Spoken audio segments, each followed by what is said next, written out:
Yeah, she's calling back. We're going to try to give her a call again, and then she just added another phone number to the 13-year-old grandson who's possibly with the daughter. Step out with this. 2412. Veteran crisis hotline's calling in, so they have a female veteran's off her medication. She's at work to Safe Haven. Detecting 12, check that one out. 6-1 bullet, 2-1 start, take your shots.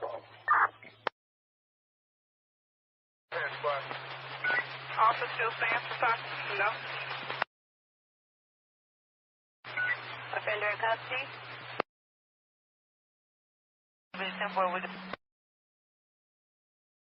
Thanks. Anyone else close, wait to see what's up, let me know. First number.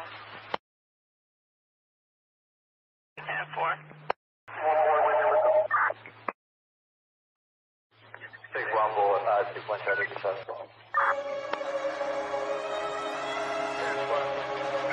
Officer still stands for time? No. Offender in custody?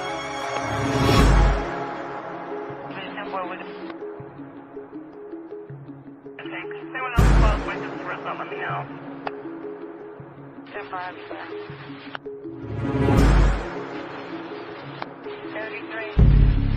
3-3. Can I let a supervisor know that I have a case report with an arrest attached? 1830. Yes, possible, Sheridan and Wilson. First number.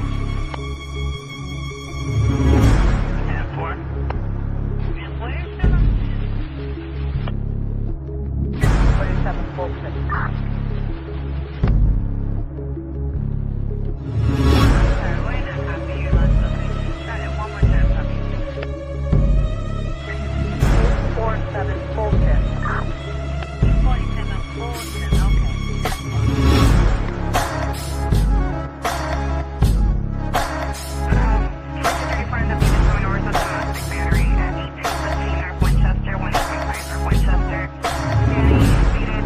The owner of the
Good morning. Get this show started. Feeling a little under the weather a little bit ago, but we're going to push through it. There's a lot of stuff to get through. And man, all this stuff that's coming out with all of these different documents, it's wild. There's so much. Oh, look at that. You got the kitty with you on your lap. Yeah, he's behaving for now. So. Aw. I wish baby Angel, she's hell on wheels, man. I can't even get. She used to always chill on the back of my neck and sleep at my feet, but now you can just hear her running. Hear her running all over the place. Just run. We get nap time is once in a while. It's on her time. we have two totally different sleep schedules too. You gotta love them. But it's wild. There's so much stuff that's coming out with these documents. There's so many to get through. So much stuff. I got so many people reaching out to me. CJ, can you believe this? I'm like, there's so much, and this is why this is important. What we're doing, we're going through every single document. I even prepped extra this morning, Rosie. I made every single page up to 50, just in case we make it that far.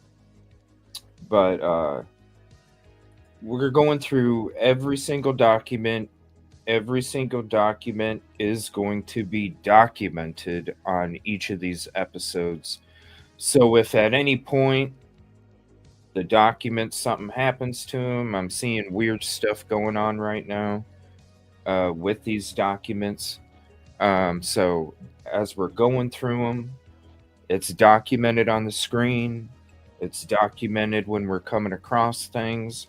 So if we ever need to go back to it, it's kind of like a file folder, so to speak. We're not just going through the crazy stuff. We're going to go through every single one in order.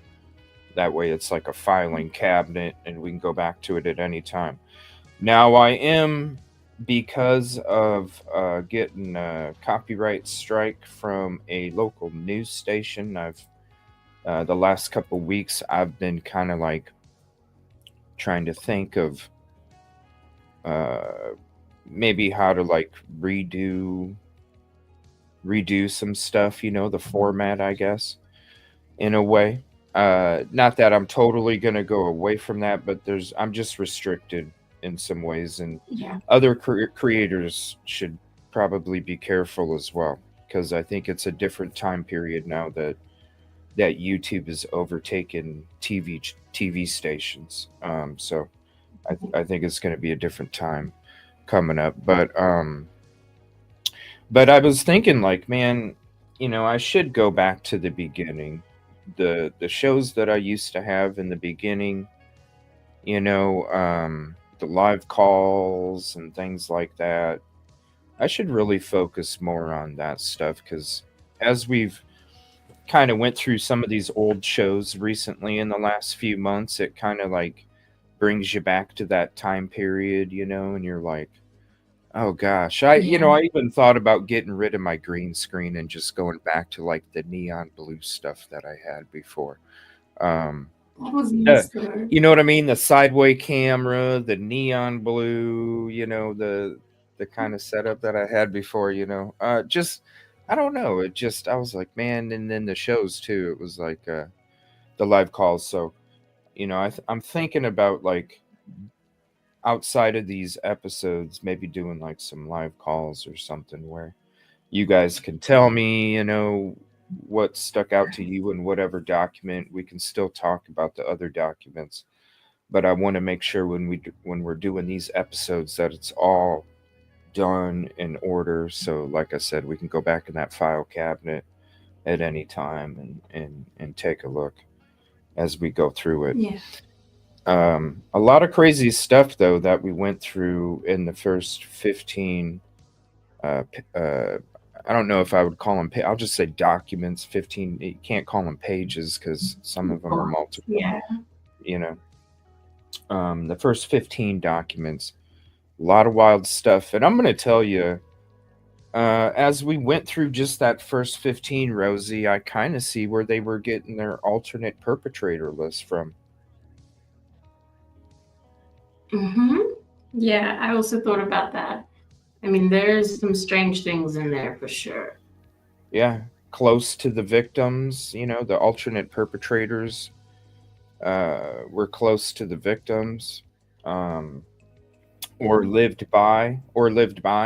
And I think that the specific one that Anne was discussing about these alternate perpetrators, the one that wasn't close to the victims that did live by, guess who lives at Queen Road Apartments that claimed that he didn't know who Kaylee was, but was out hanging out with them all night, walking them to the grub truck. The guy that wears this. Yeah, I have a feeling that was that alternate perpetrator that they were discussing, and I don't know. We'll see. Especially like as you go into some of these other documents with specific individual, when there's blood and stuff, and your doorknobs cleaned, unlike all the other apartments, and just a lot of the stuff that you see, you're kind of like, yeah, I can see where. And honestly, it's like I said, when I went and parked back there, shoot, somebody that's living at this apartment complex, and then you're getting shut down and denied, and you have to see it, and it just turns you into. But whatever, BK admitted it, so he's the one that actually admitted it. Yeah. These documents are wild though.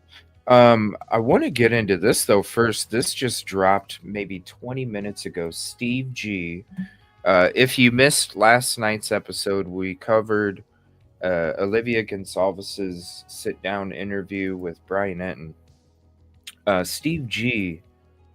Just dropped an interview with Good Morning America just about, I don't know, 20 minutes ago or something like that. So we're going to go ahead and play that real quick, and then we're going to start to get into these documents here because there's so many of them. And thank you all for being here. 1 second. And guess what, Sarah? I saved your link ahead of time so that way StreamYard won't mess up. So there we go. If you're not following Sarah over there on Twitter, the documents, she's dropping the links and the photos as well. I know there's a lot of people that are having issues accessing the docs. So if you are, I mean, you get the photos right there, and you can save them to your device, so you can be at home and you can already have them saved in order, and you can go through them yourself in the comfort of your own home, even in your bed. So thank you. It's a lot of work. There's a lot of documents. It's a lot of work, you know. No, I know. I know. Yeah, it's got to be. All right, let me share this with you guys real quick. We'll watch this, and then we'll get into these documents here. We are here to prove to the world that you picked the wrong families. The wrong state, the wrong police officers, the wrong community. You tried to break our community apart. You tried to plant fear. You tried to divide us. You failed.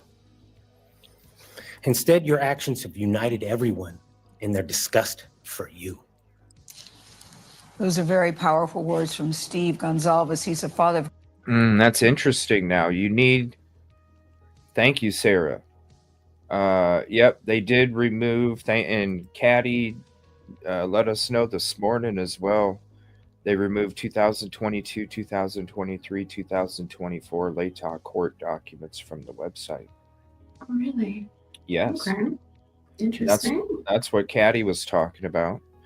And also she says you need a VPN if out of America to access the website. Yeah.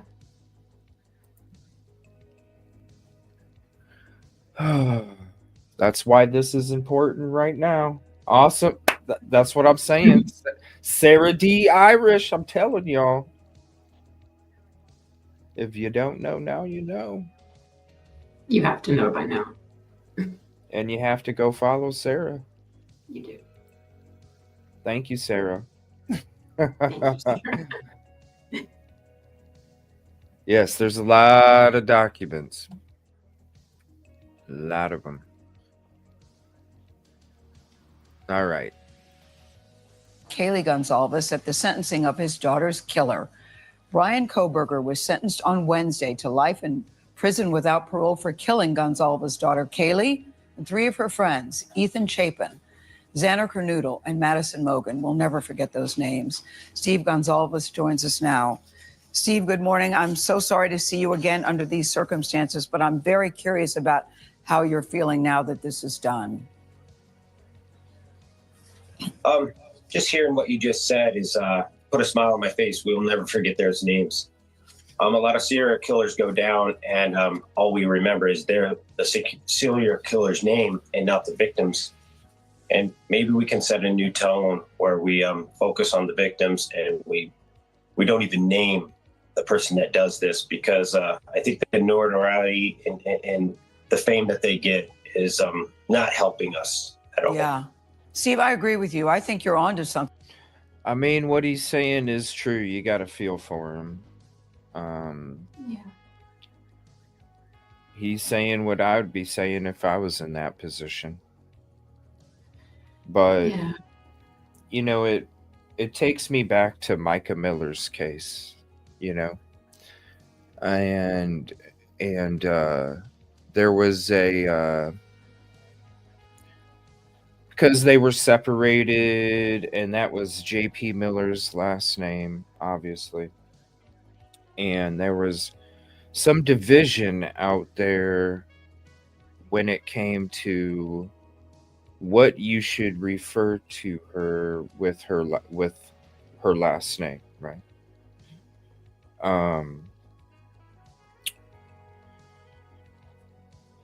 So it kind of reminds me of that in a way, because it's the note they didn't want.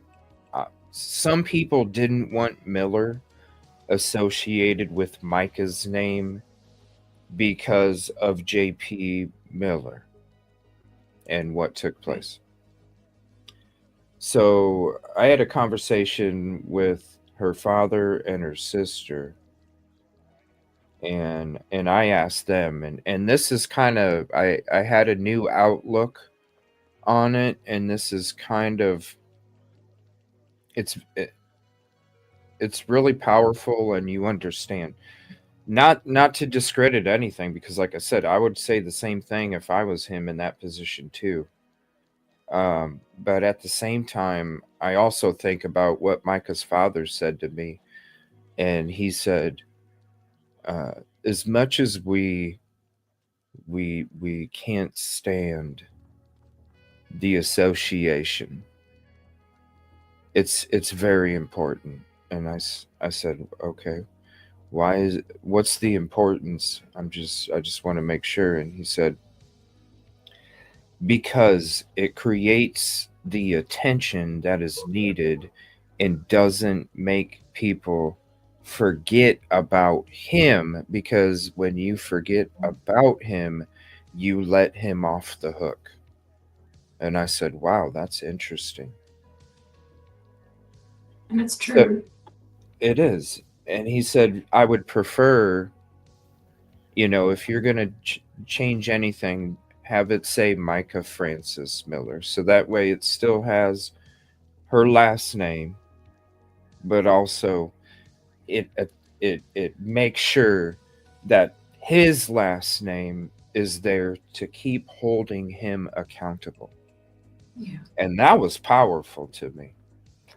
And so I understand what Steve is saying, but at the same time too, I kind of remember what Micah's father was telling me, and I was like, you get both sides, Yeah. Yeah. But I mean, I think in terms of their names, I agree with him as well. Like, I think sometimes it has been taken away from them. Yeah. But I mean, in this case in particular, I think everybody knows their names, which is really important. Yeah. But talking about Koberger, and forgetting his name and not mentioning it anymore, I do agree. But I also agree with what Micah's father said to me too. Like, yes, it's negative to have that name associated, like it is JP's, but at the same time, it holds him accountable. And so, I agree with both, and that's what I'm saying. Not about the victims, but the person that is the one that's responsible for victimizing their loved ones, in that direction, kind of way. And so, as much as I want to forget about it too, but at the same time, you got to hold them accountable. And so, Yeah, that is a big part of it. I mean, accountability. I think for this case, because people were so like wrapped up in the investigation and whether Brian Koberger was or wasn't innocent, I think his name became bigger than it would have otherwise as well. And now that his status, I guess you can say, has changed, it can sort of fall away because we know the answer now. they'll never forget him. He'll be. It's when the plea deal was done, and I saw how he was acting and how eager he was, and how serious and stern and focused. I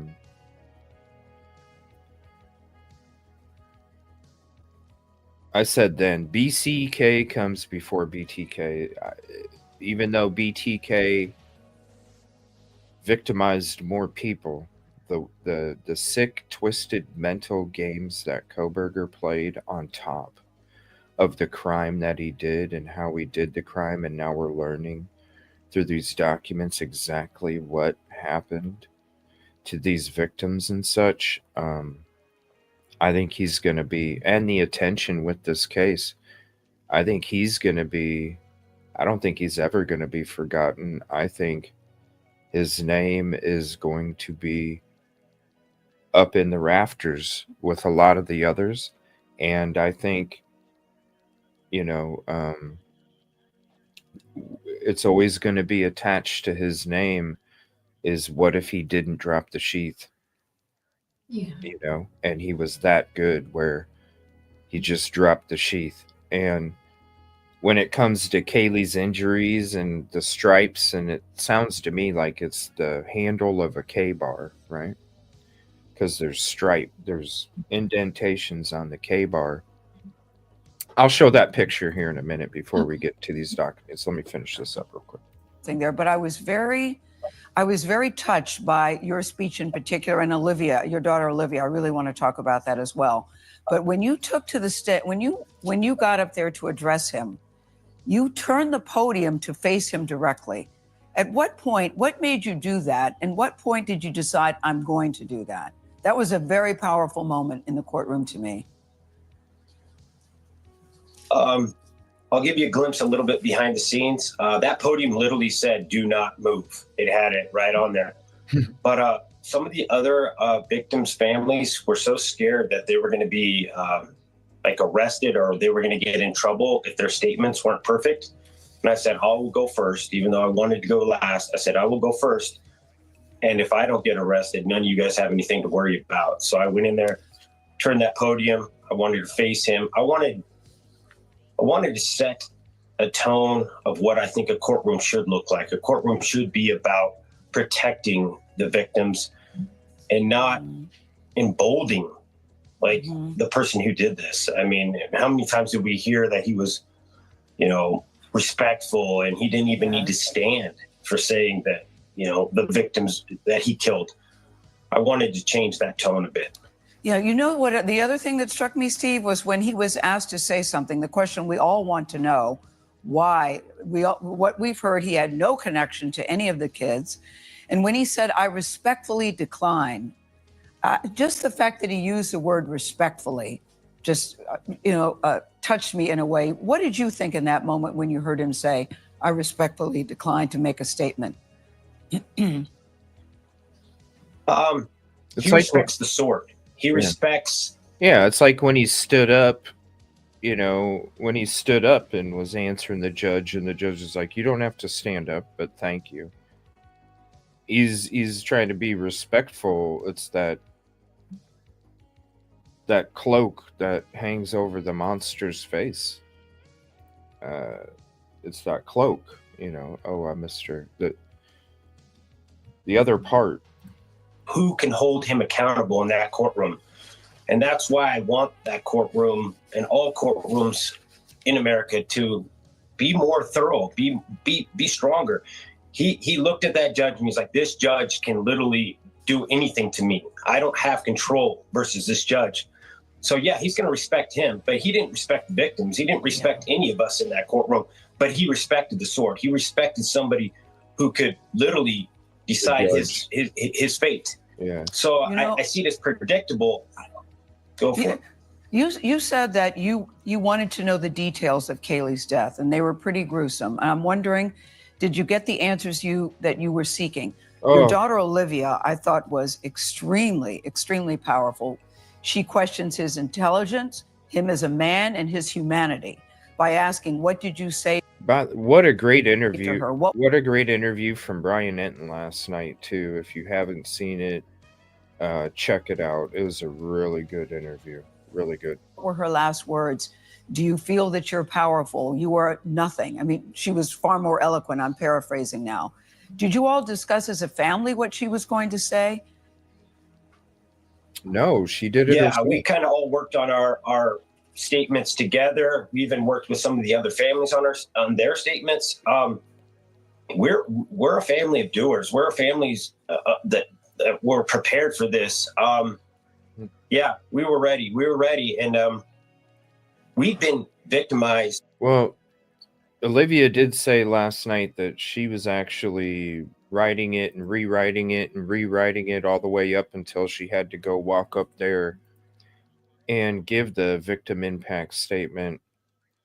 And once she got up there, she forgot a lot of the stuff that she had prepped and basically just went off the cuff for most of it and had key parts that she wanted to make sure that she put out at certain points of her statement, so that way everything that was being said and how it was said and when it was said that way was the most effective. So I don't know about, but maybe they did all work together and then she still kept working on it.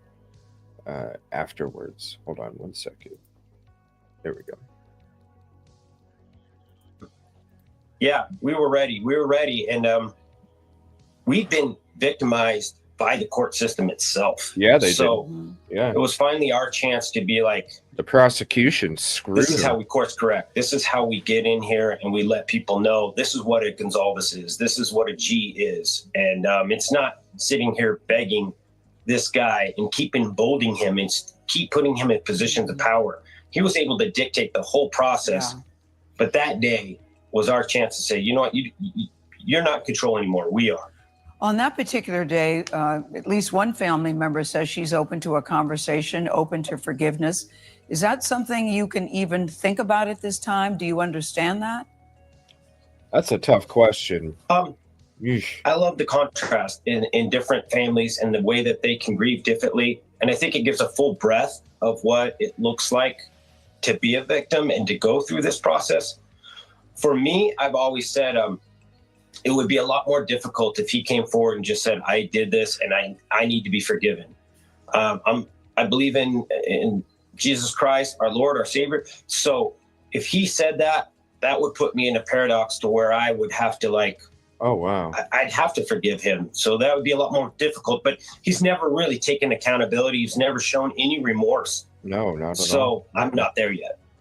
All right, Steve Gonzalez, thank you again. Yeah, totally get that. Totally get that.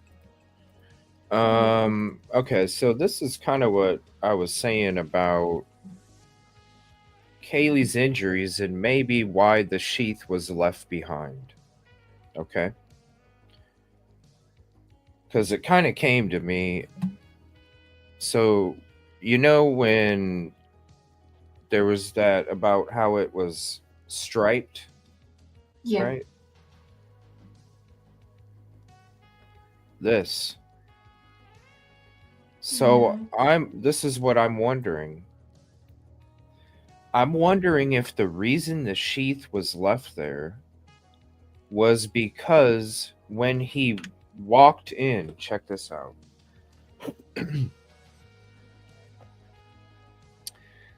I think when he walked in, the sheath was on the knife. I think when he came in, remember when we were reading the documents yesterday and we finally found out that Kaylee screamed and said there's somebody here? Yeah. I think what happened is when he walked in, he didn't have the knife already out. I think when he walked into that room, he was holding the knife with the sheath on it and holding the sheath part of the knife. And when he walked in that room and Kaylee screamed and said, somebody's here, I think that's when he went for her first and used that K-bar part of the knife to then gag her to shut her up. Yeah. And then in the transition from after gagging her and who knows what he was doing, maybe he was hitting her with, or, you know, using one of his other limbs, and then transition to then doing the sharp. That's when the sheath, he actually took the, not that he dropped it, he took it off. And not that, I mean to say, not that he accidentally left it. I really think that he took it off and put it down and was going to remember to pick it up after he was doing what he was doing, but he forgot about it, that he actually threw it down onto the bed in that heat of the moment. I think the gagging took place first. I mean, that would make sense now that we know about the scream. The scream, and then that striped part of what was gagging her. That, and then that's when I'm like, well, then if that's how we gagged her with this right here, and that's the marks that got left on her, Well, then that would mean that he would have to hold the knife with this part. And if he's holding the knife with this part, well, then that means that the sheath has to be on the knife. And so to me, that says he went in there, gagged her first, purposely took the sheath off, put it down, was going to remember to pick it up after he was done. But then Xana is the one that distracted him and made him forget about the sheath because he had to instantly go after her. Yeah, that makes sense. Like he purposely put that sheath down, not that it was dropped or fell off his belt loop or whatever. I think that's exactly what took place now when it comes to the actions, especially with the scream. All right. That makes sense. Sorry, I didn't tell everyone. My cat is injured. That's why I'm like in and out. Because if he saw something, that's why I keep turning the camera off. But I am listening, and I think that does make sense. The scream does change things now that we know about it. Yeah. The scream and then the stripes. Because like being gagged, who knows when that could have been, that, you know. But it makes sense with the stripes added to the information. Yeah. And now I completely understand, and I'm thinking that the sheath was left on purpose. Xana just distracted him, and that's when he totally couldn't look for the sheath real quick. He had to hurry up and bolt and go after her. Probably was like, I'll get it. I'll just get it after I'm done with this. And then sat down on the chair after he was done on the second floor, exhausted. Probably had the visual snow coming now because of all the blood pressure. The blood pressure creates the visual snow. That's probably why he didn't see Dylan looking through the door, because the visual snow and the blood all over your face is going to create that fuzzy fog, and you're only going to notice any light source. But yeah, it's kind of interesting now. This whole time I thought that, you know, how could you drop the damn sheath, man? Like, what? Why would you even have the sheath out? Like, what are you doing, right? Like, you don't even, you're going in there to commit that crime. What the hell do you need the sheath for, bro? You're going in there, you have it in your hand, you're going to leave with it in your hand. You don't need to do something like that. But now it makes sense. The dude walked in there holding it. The dude walked in there holding it on this part of the knife. Like like it was some kind of combat style. Yeah, that's terrifying, but it makes a lot of sense. It is. And you know, look at this part of the K-bar too. Okay. Stripes, yeah. When you're holding this is meant, so this is meant, if you have liquid on your hand, it's meant to disperse the liquid while you're still able to hold on to the handle. That's why there's these engravings here, okay? So when you have your hand and you're holding it right here, and then you're using the butt end of this, I can see how this might appear as another weapon, blunt force. I can see how that could appear as blunt force, because then if you're holding it with your hand and pounding down over and over and over and over, that's how you're going to get those kind of, I could see you getting those kind of injuries from the butt of this K-bar too. I mean, it's meant, there's a reason that it was meant for the military. It's supposed to be effective. Yeah, well, it is, unfortunately. Right? All right, so we'll get to these documents here. Let me pull up the first one, and like I said, I numbered all the way up until 50, so that way. But Huh? We're very prepared today. Yes. I wanted to mention a couple things. Let me see here.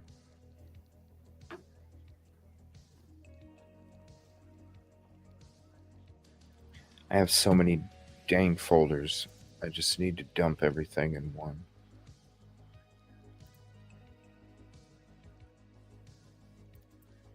Okay. So on the last docs, we found out about Kaylee's face, the injuries to some of the injuries. We're going to find out more as we go on. Yeah. The handprint that was left on the sliding glass door, the backpack, how much blood, some specifics about the injuries, how Hunter checked for Xana's pulse, how she was face up. Trying to think. The scream, how you're going to be fine. When did we ever hear that in the PCA as well? You're going to be fine. Found out about Murphy being at the house for sure when they showed up. We had always heard he wasn't there when he showed up. And then there's some inconsistencies too. But this one's not too big. The one about Murphy, one of them says he was done barking at 4:45, and somebody else said he was done barking at 5. So 15 minutes is not that big of a inconsistency, and I can see how two different people would, get 15 minutes. I mean, it's 15 minutes. But when it comes to with Jack Showalter and him being with the girls that night, obviously knowing about it, living at Queen Road Apartments, leaves his frickin' house and heads out of town, and doesn't even contact law enforcement until the night after 10 o'clock at night, the day after the crime took place. Yeah. That is actually one of the weirdest things we've heard with this batch of, documents. I mean, I think that, we haven't really focused on him a lot lately, but it seemed to me like there was kind of also urgency to speak to that detective, the way that he phoned and then phoned again. And, it's such an odd time to try and just see if somebody needs your help. Well, yeah, to reach out. Oh, hold on one second. There we go. To reach out. Dang it. Hold on one second. One second. This. I gotta just bite the bullet and pay for EvilleCJ and try it again for another month. I have a question, Rosie, before we get into this and I switch everything around like it's supposed to be. Did you ever join me that often when I was using EvilleCJ a few months ago? I have somehow never joined. No? Like I've never experienced it. Yeah. Okay. Because I remember I liked it a lot, but there was something that drove me nuts and why I started using StreamYard again. And I can't remember if it was something to do with panel guests. Well, I do remember that there was a show I watched. I think it was you and Nina, and it wasn't showing any image. I just remember that there was rain sounds and we could hear you, but I think that was one of the last times you used it because it wasn't showing you guys. It was messed up there. Huh. Okay. Maybe that's what I should do is I should go back to one of those lives from back then and rewatch it because I'm sure it's still up on my channel. Yeah. Yeah, I should do that. Yeah, because I can't remember for sure. I think it was a panel thing too. Yeah, I'm just this StreamYard stuff is just getting to be crazy.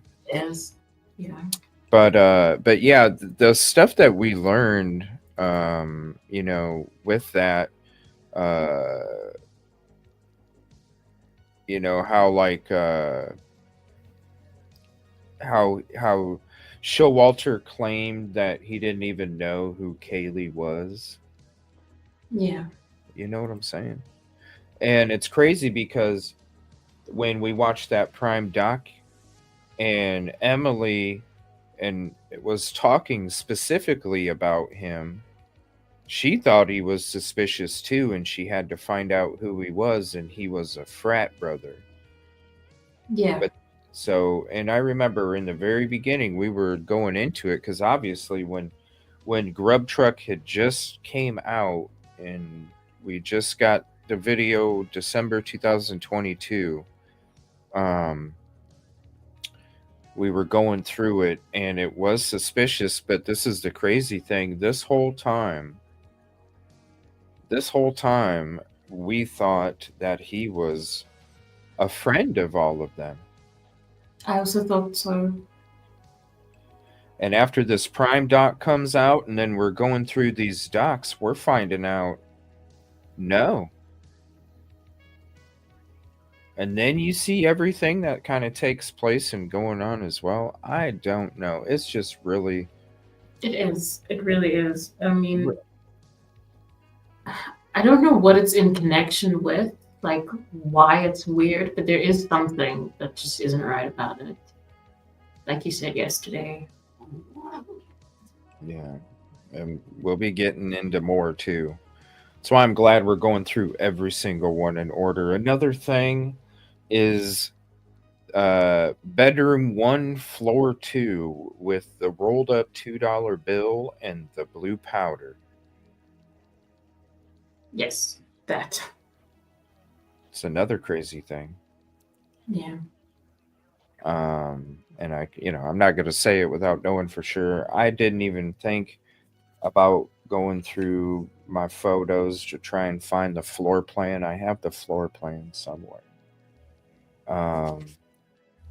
But I kind of already suspect. And it makes me wonder too, because in the very beginning, at the same time as I was hearing from these people about the facial injuries that took place to Kaylee, and I was hearing this in December of 2022, I was also hearing that there was actually substances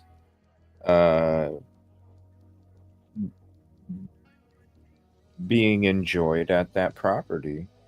And I always kind of dismissed it, even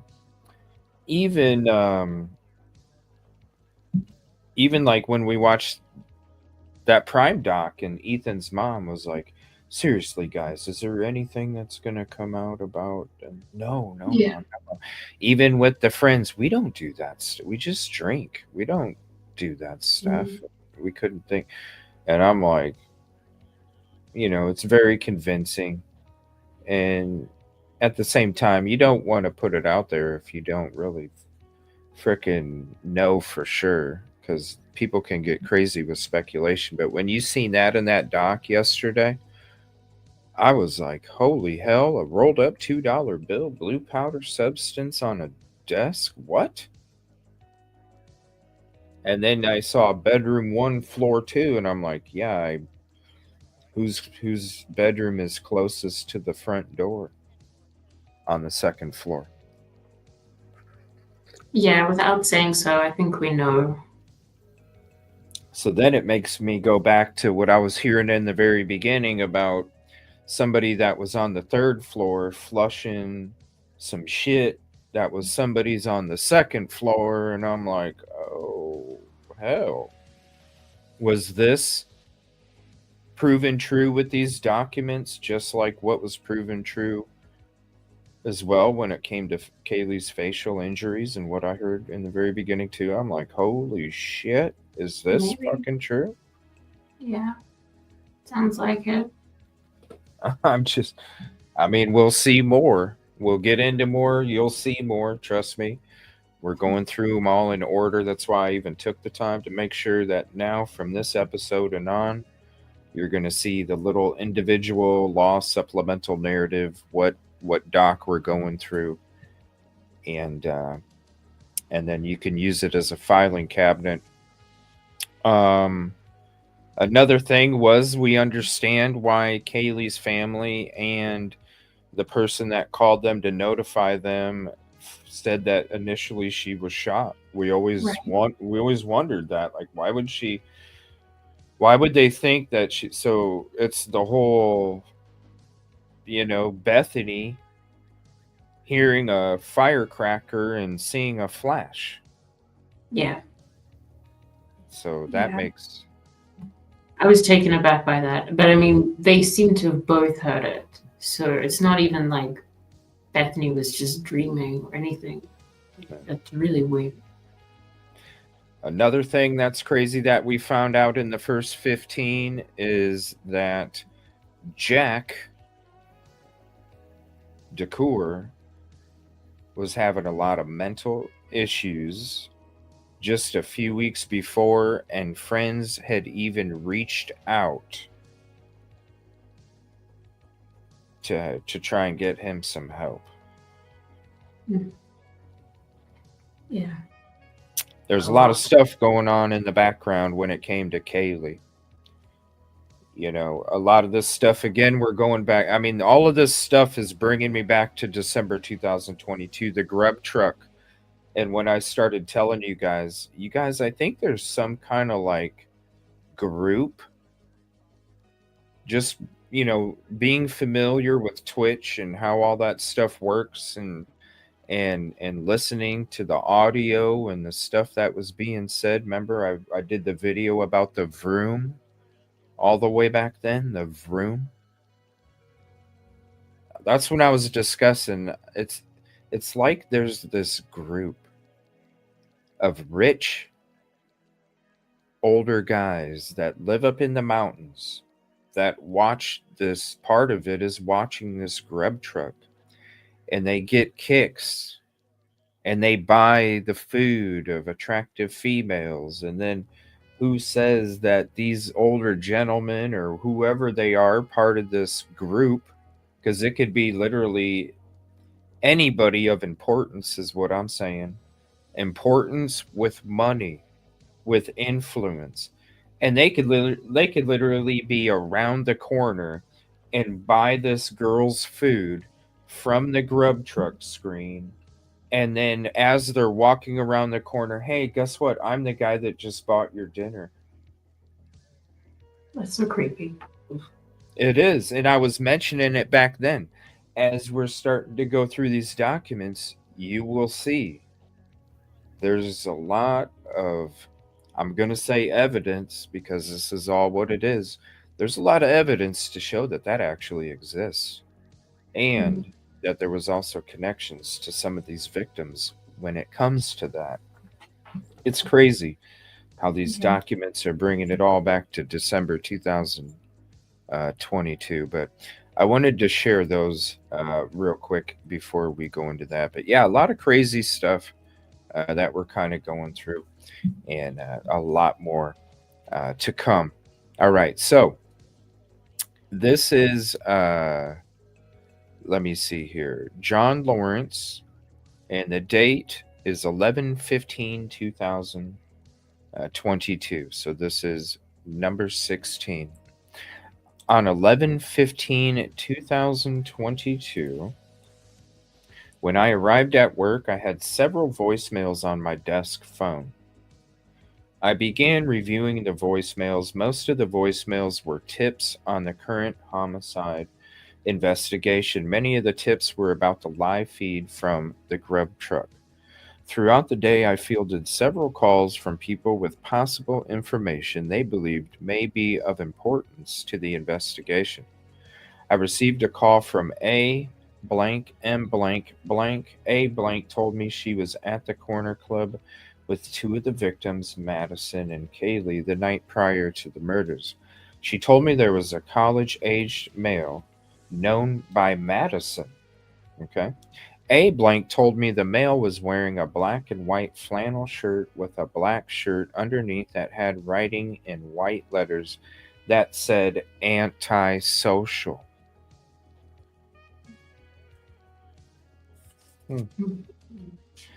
And incel at Queen Road. Right. Right. Just saying. Incel at Queen Road. A blank told me the college-aged male who has been identified as C blank B blank was acting creepy. She said he was not engaging people. Oh, this is somebody else. Wait a minute. They just said that they. Oh yeah, because there was somebody apparently was thrown out for harassing Maddie. I don't know. Whoa. Okay, hold on a second. Hold on a second, because oh my gosh. Okay, we're gonna go back to actually November of 2022. The call with the at the Moose Lodge that night. The call at the Moose Lodge that night. So when you're at the Corner Club, let me see if I can take you there. Hold on. Okay, this makes sense now.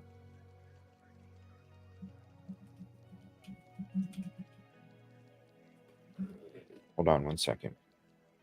No problem. I have to be right back. I have to feed him quickly. He's eating through a tube. Okay. I will be as quick as I can. No problem.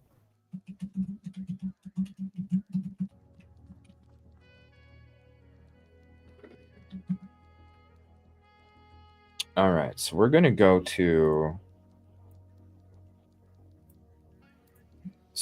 the Corner Club real quick. I'm going to show you.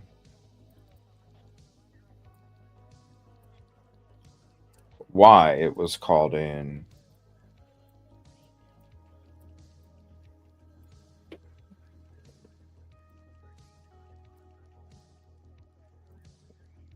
Why this was called into the Corner Club. All right, so as we're right here. So here's the Corner Club in Moscow, Idaho.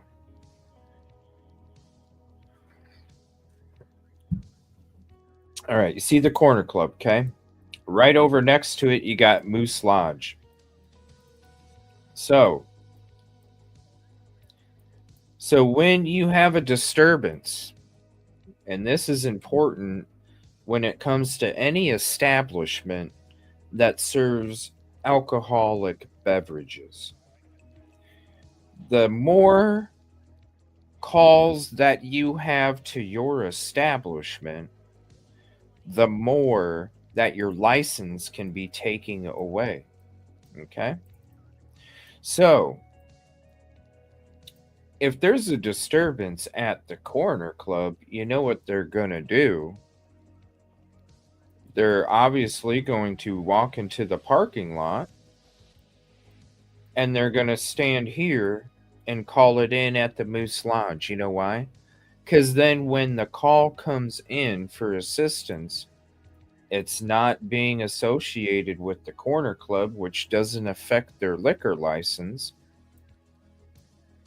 It just goes in next to Moose Lodge and then nothing happens and there's nothing out of the ordinary. It's just, quote, taking place here. So there was a call that night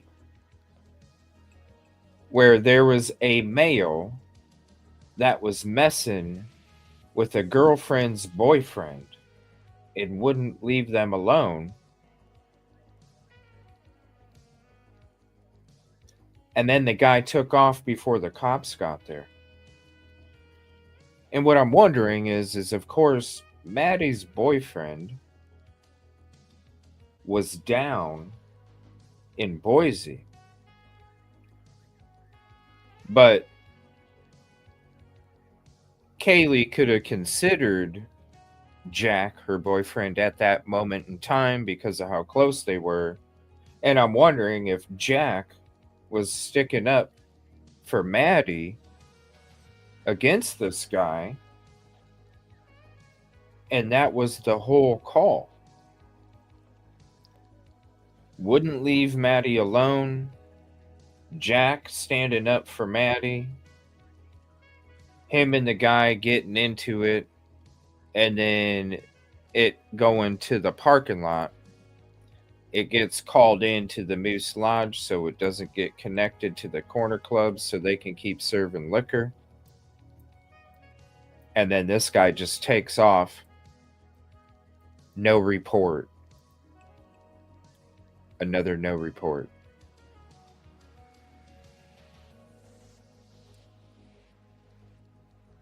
That makes sense now.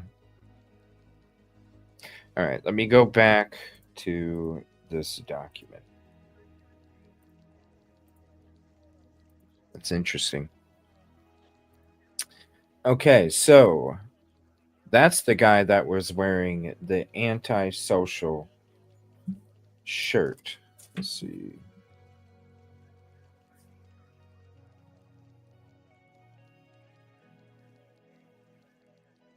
And we actually discussed that. I think it was November 24th, 25th, 26th, and 27th in 2022 when it comes to that Moose Lodge call. So we're going to have to go through that again in the future too. All right. It says identified as C blank B blank was acting creepy. She said he was not engaging people in conversation, and he was just staring at the girls in the group she was with. A blank told me B blank had been grabbing girls by the butt and being handsy. A blank said she confronted B blank and told him to stop touching girls inappropriately or she would have him kicked out of the bar. At one point, Madison introduced her, A blank, to B blank and told her she knew him. A blank said she let her guard down a little when it came to B blank and was later told by Madison that she only knew B blank through class and a group project in which they had worked on together. A blank said a short time later, B blank was kicked out of the bar.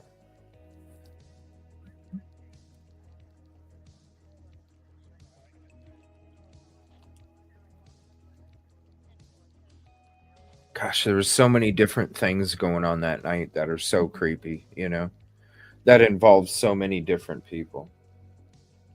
So let me go through that again.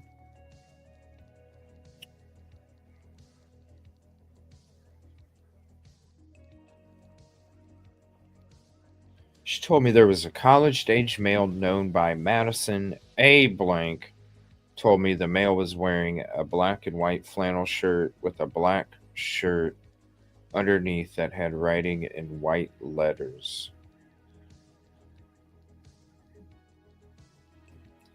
I wonder if we can find that.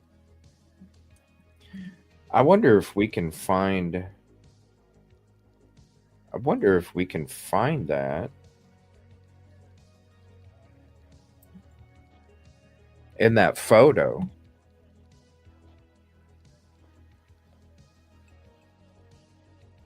From the corner club from back then, from that night.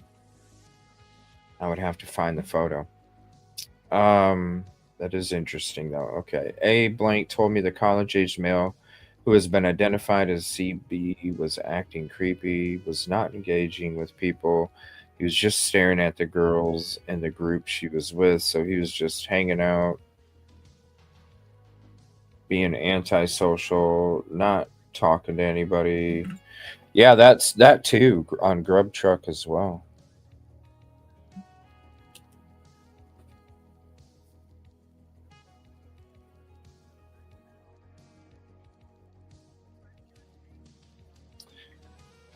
So he wasn't talking to anybody, he was just sitting there staring. And so A said, I let my guard down a little bit, but B blank had told me so, but B blank. Okay, so CB. So basically, CB wasn't engaging with people. He had an antisocial shirt on, wasn't engaging with people, was acting creepy, but he was being handsy and grabbing girls by the butt. What a freaking creep, man. You can't even go out and have some drinks with your friends without people being douchebags.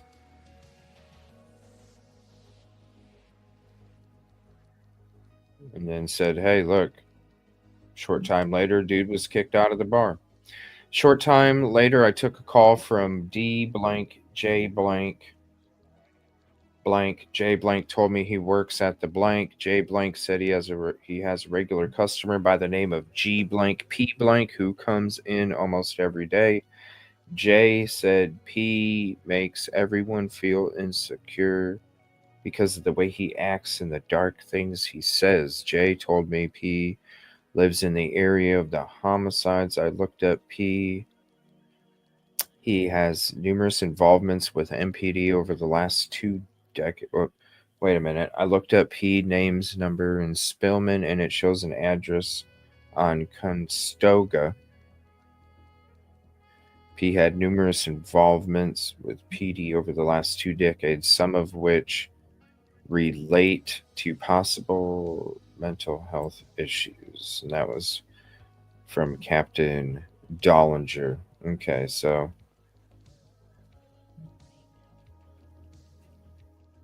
that CB is a creepy creep. All right, let's go to the next one. Hold on, I gotta drop this. Let's flip this. All right, and go to 17. Okay, we got 17 up there on the screen. Open that window.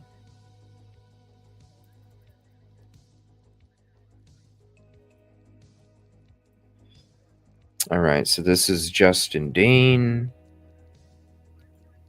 Justin Dean, detective.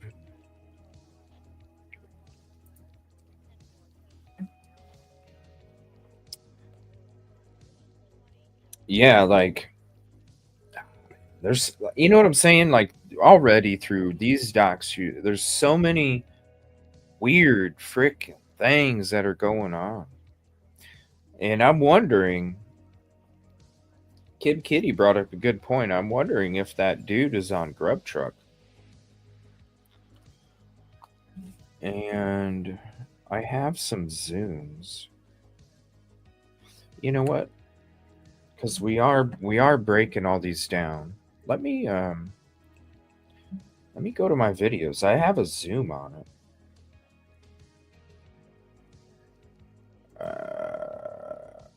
Trying to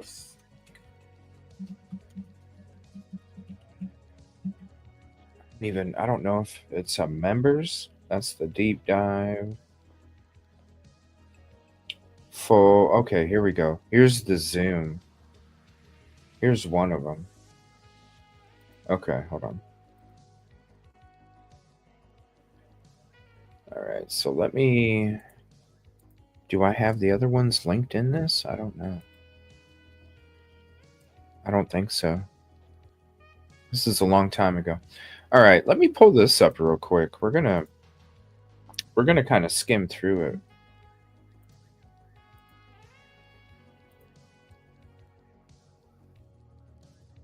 Let me see here. Now I got the raw footage. Let's see here. But he got kicked out earlier. You'd almost have to, man, you almost have to watch the whole thing because he got kicked out earlier.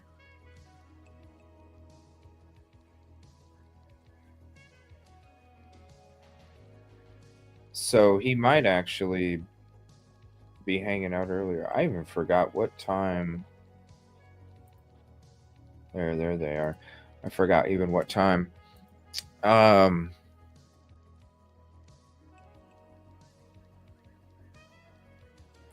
Yeah, I'll have to go into that in the future. We would. Plus, I'd have to go through the raw footage and I would take screenshots because it only shows so clear on StreamYard.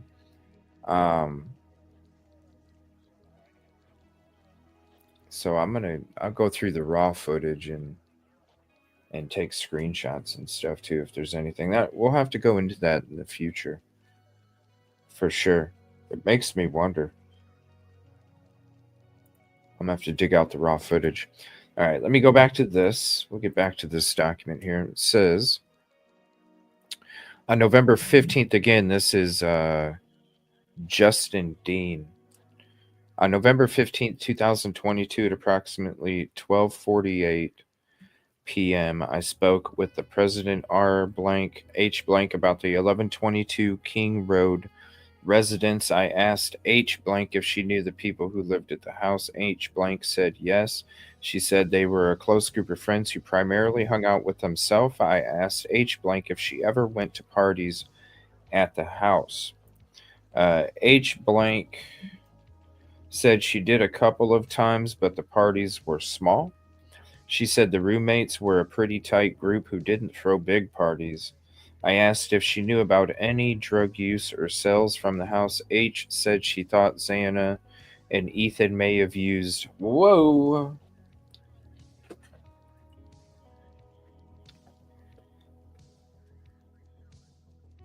Coca-Cola, but nothing big and no one sold it. I asked her if she knew whether there were larger quantities of substances kept at the residence. H. said no.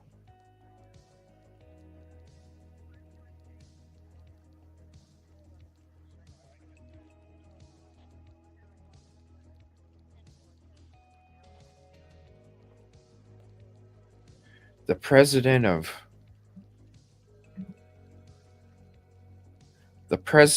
what? The sorority president?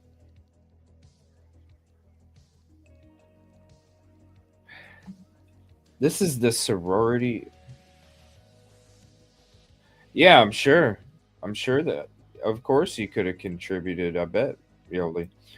And in the intro, I was thinking it could have been also Showalter too, as one of them that was, the alternate perp.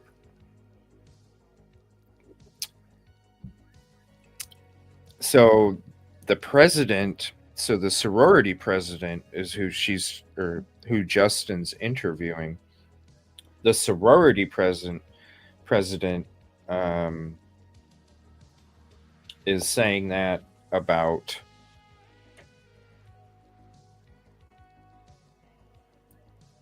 more substances. So now, yesterday, the blue powder rolled up $2 bill. Now you got the sorority president saying that she thought that they may have used Coca-Cola.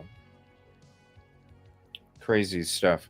H. then told me she was at the Corner Club on November 13th, 2022, between the midnight and at 200 hours. She said Madison Mogan and Kaylee Consalvis were also at the Corner Club during that time. H. said she heard a male was kicked out of the bar because he was acting creepy towards Mogan. I asked H. if she heard any other details, and she said no. So that's interesting. All right, so that's the end of that one. Now let me switch. I'm sorry.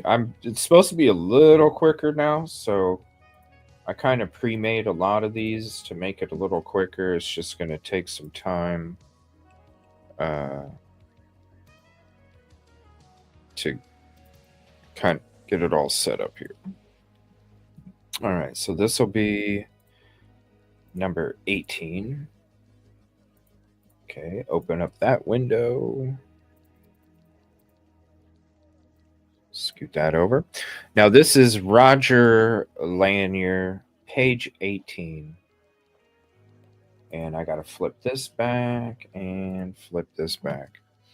All right. On November 14th, 2022, at approximately 10 in the morning, I responded back to 1122 King Road to conduct a neighborhood canvass in the daylight.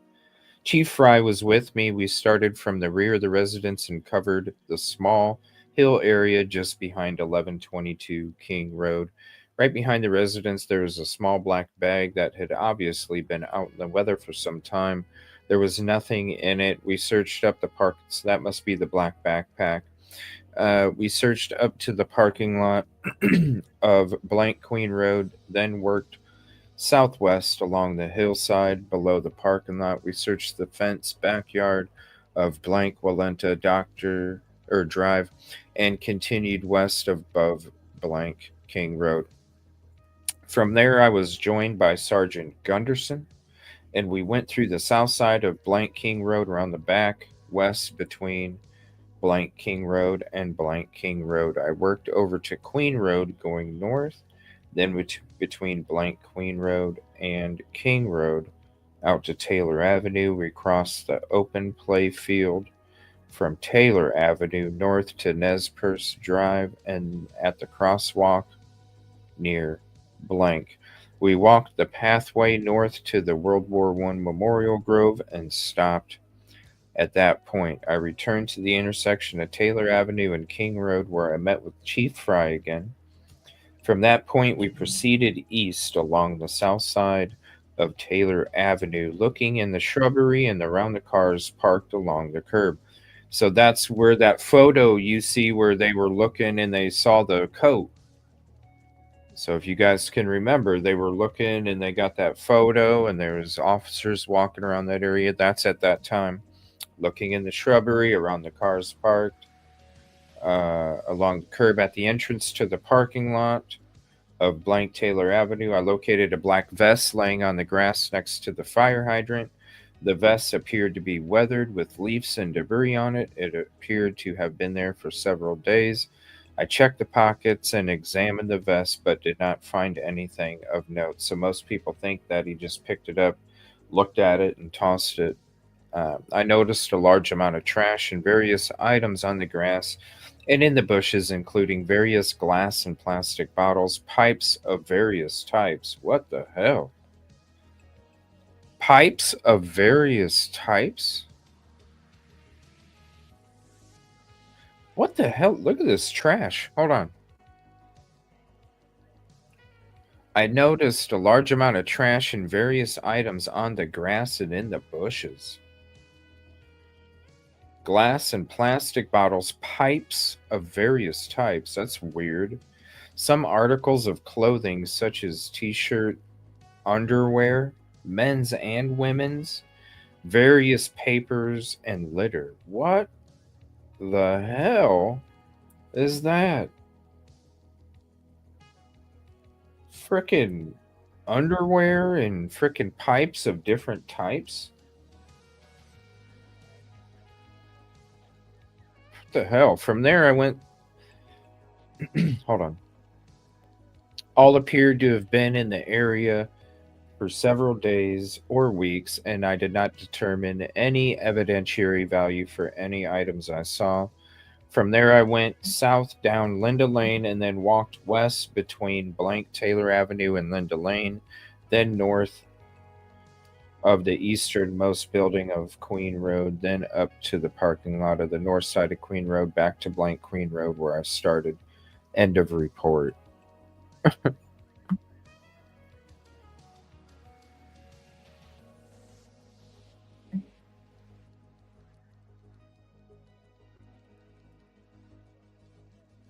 the hell's that? Reviewed by Captain Dollinger, and this was November of 2022. So he was one of the leads as well. He just reviewed it. They have to review each other's stuff. All right, let me go to the next one here.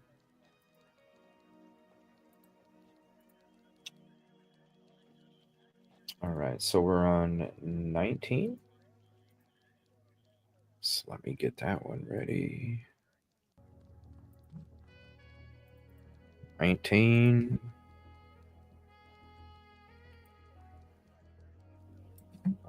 There's that. Open that window.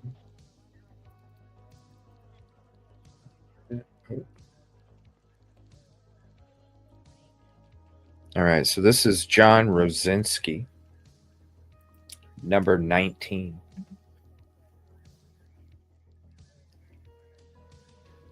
All right, on November 16th, 2022, I spoke with K blank N blank at the substation on the University of Idaho campus. I asked K blank if she had any special relationships with any of the victims, and K blank aide said she was really good friends with Xana and met Xana freshman year. K blank said she was also close friends with Kaylee and met her freshman year during recruitment. K blank said she knew Kaylee the best. Okay. I asked K blank if Kaylee hung out or associated with anyone with violent tendencies. K blank said no and expressed she was confused about the incident because what she saw on the news. K blank said Kaylee mainly stuck together with her roommates Xana, Bethany, F or E, Emily. I don't know if that's a F or an E. Madison, D, and M. K said that Kaylee also hung out with the King girls. What?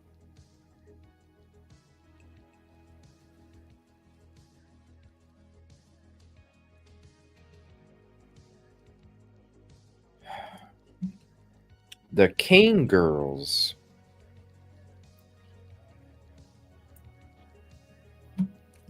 The King girls.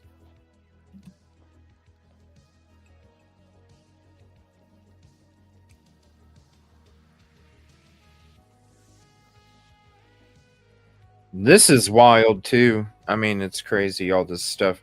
I asked K blank, see all this stuff from November and December of 2022 that I was being told is actually like there's a lot of shit. I was like, no. But damn, you're seeing it right here in these docs. Listen to this. I asked K blank if Kaylee was involved in using illegal substances, and K blank said just Coca-Cola. Probably. I asked K blank if she ever saw Kaylee doing Coca-Cola, and she said no, but she knew Xana was pretty into it.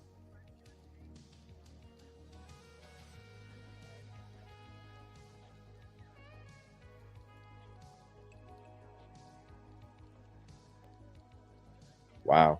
Detective Dean asked if Ethan was into Coca-Cola as well, and she said she did not know. She said she didn't know Ethan that well. Detective Dean asked if substances were being sold from the house or if the substances were more used for parties. She said they were used but not sold. Asked if there were large quantities at the house or if the house was known as that kind of house, and she said no. My lord.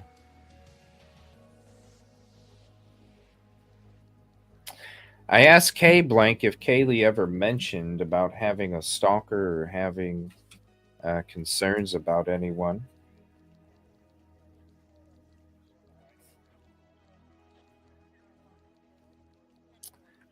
And she said no. She said Kaylee never mentioned anything to the girls. Asked if we saw the Twitch stream, what she saw in the stream, and she mentioned there were two guys. I asked her if she recognized the two guys, and she said she did not. She said her friend P, C, and G were at the grub truck and saw Kaylee and Madison. K blank said P mentioned that the two males were being weird.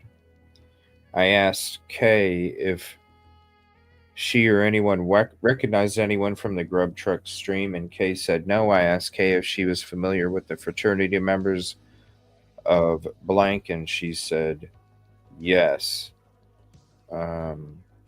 lot of substance discussion there, man. Yeah. Yeah, it's bringing me back to the very beginning and what I was told. I asked Kay Blank if there was anything mentioned why the males were labeled as weird. Kay said she thought one of the males nudged the other male, like, "Oh, those are your girls. Go and get them." Is that why Maddie turned around and said, "Fuck you"? K Blank said P Blank would be more worth talking to because she was there during that time. I asked Kay if P spoke with Kaylee and Kay. She said she might have said hi, but wasn't sure. Kay also mentioned that ZM hung out with Kaylee and Madison all night at the Corner Club. I asked Kay if any of the victims had any issues with anyone, and Kay said that Kaylee was unproblematic and peaceful. Kay said she can't imagine someone with violent tendencies around her. Kay said she felt the same way about Madison. Kay said, if anything, maybe Ethan and Xana. I asked if Ethan and Xana associated with violent people. Kay said this because Kay said that Xana and Ethan were more outgoing and hung out with different groups. Detective Dean asked if Kaylee or Madison recently had a boyfriend or ex-boyfriend, and she said Kaylee dated a guy named Jack DeCour, for a couple years, and Kaylee and Jack were high school sweethearts. Kay said Jack was a really nice person. Kay said she spoke to Kaylee a couple days before the incident, and Kaylee said once she graduated, she was looking for an apartment in Texas. Kay said Kaylee met a guy from Texas that is already living in Texas, and they were going to be roommates. I asked Kay if Kaylee and Jack were still together when Kaylee mentioned that to her, and Kay said no, that they were already broken up.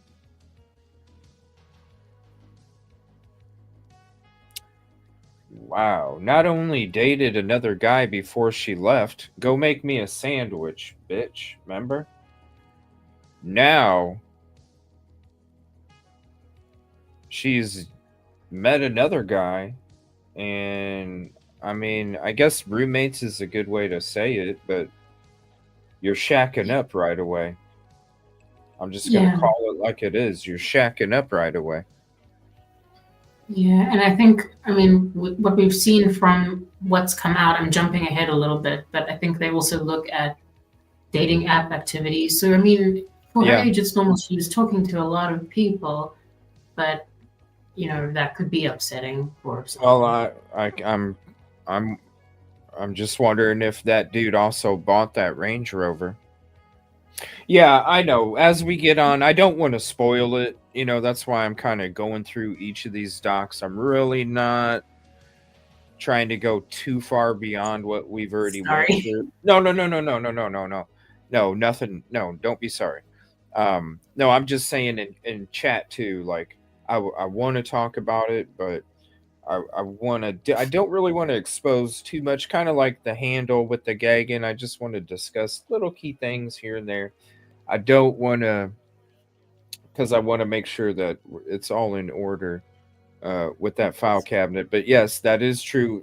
Actually, it's more than just another guy, but we will get into those documents. I wish there was a quicker way to kind of go through all these, but you know, hey, you have to. You got to find the little nuggets in each of these, just like the other one with that dude, and how now it makes sense why the Moose Lodge call came in earlier that night about a guy messing with some girl's boyfriend and such. Yeah, so that had to be it too. Okay, let me see here. 1 second. Okay, we read that. Met a guy from Texas that is already living in Texas, and they were going to be roommates. So they were already broke up. Kay said that Jack mentioned that Kaylee attempted to call Jack around 3 in the morning, asking if he was up. Kay said she didn't think that Jack replied to Kaylee because he thought it was some type of booty call. No, it's because he was with another girl. Detective Deanne, it's true. Detective Deanne asked how they knew that Kaylee attempted to reach out to Jack, and Kaylee said because Jack told them. Kaylee said she thought they found out after people were asking Jack if he knew anything about what happened. Detective Dean asked if Madison had a boyfriend, and Kay said yes, and they call him S. And said she thought his first name was J. Kay said they are still together, which they were. Kay said that she does not think they had problems and that he was a good guy. Detective Dean asked what he looked like, and she said he was short, maybe 5'7", and balding. Said he had brown hair and was skinny, and he lived in Coeur d'Alene. She said B was Madison's, quote, little. Kay said Kaylee and Madison were the closest out of all the roommates. Detective Dean asked D if D had a boyfriend, and she said yes. Kay said his name is QK and lived in Boise. Kay said that Q was nice and hardworking. Kay said Q had epilepsy and was not a violent person. She said she was not aware of any issues between roommates. I asked if Kaylee, what's up, Tina? I asked if Kaylee hung out with any other males. Kay said Kaylee was talking to a guy named MB who was a member of blank. What is that little teeny square? What could that be? A member of something that's that small. Well, I mean, a lot of the fraternities have like those 3-letter names, I guess. I don't know. A member of Chi, CHI, maybe? Maybe. Okay.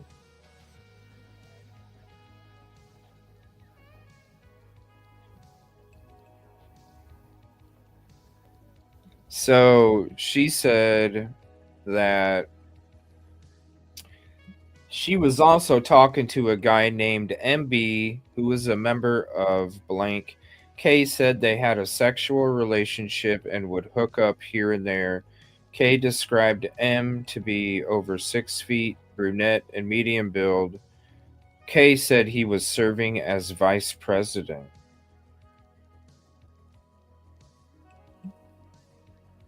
See, that looks like about 3 letters. Yeah. Who was Sigma Chi's vice president? What's up, typically? Who was Sigma Chi's vice president? Yeah, that's true. There could also be the symbols.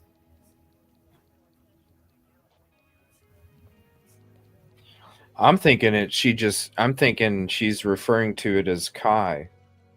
Maybe. Instead of saying Sigma Chi. Mm-hmm. I'm thinking I think they're calling it Chi. Because it's a quick way to say it. CHI. Yeah. Because what other fraternity there has Chi at the end of it? You know? So it's like pi, Chi. It's just a quick, instead of saying Sigma Chi, it's just Chi. It's a quick way to say it. It's a slang for it. Yeah, like a nickname. I mean, they do have nicknames for them, don't they? I could see him calling it Chi. I mean, when I first seen this one, that's the only thing I could think of was CHI. So it makes sense.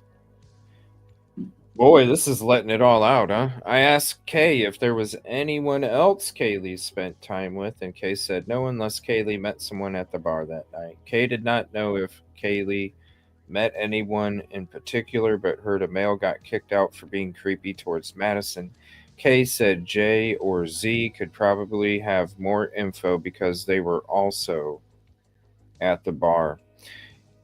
it makes me wonder, you know how like Kaylee's mom and dad and family were talking about how such a great guy Jack was, and then you see all the hateful shit he was putting on the Instagram post about people complimenting her and stuff like that.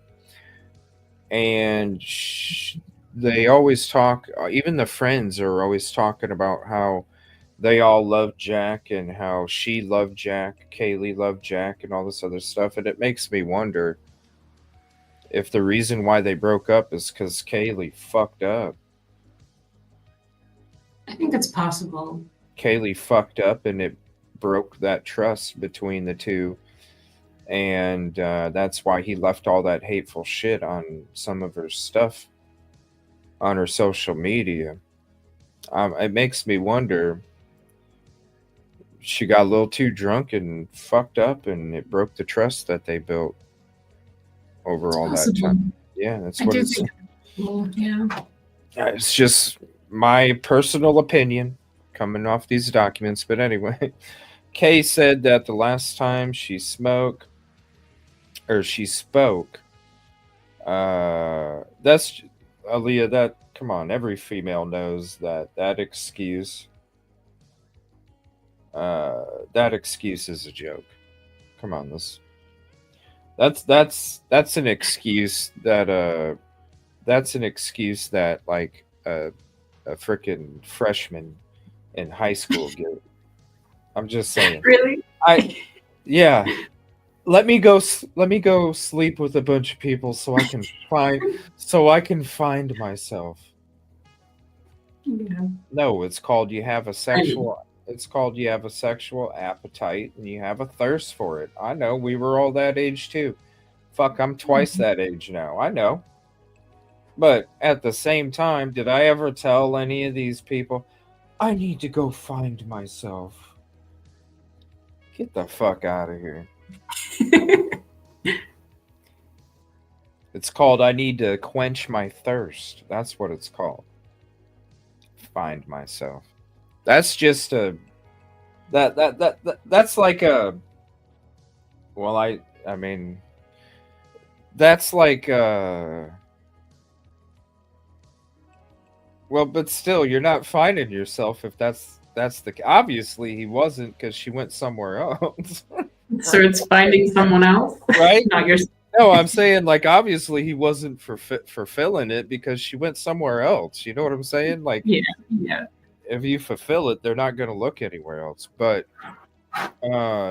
when you're not like finding yourself, though, you're not. I need to find my. No, it's you're. It's. I mean, and hell, you don't even have to be that young to have that kind of appetite either. You know, you don't. It's not about if you're young or old.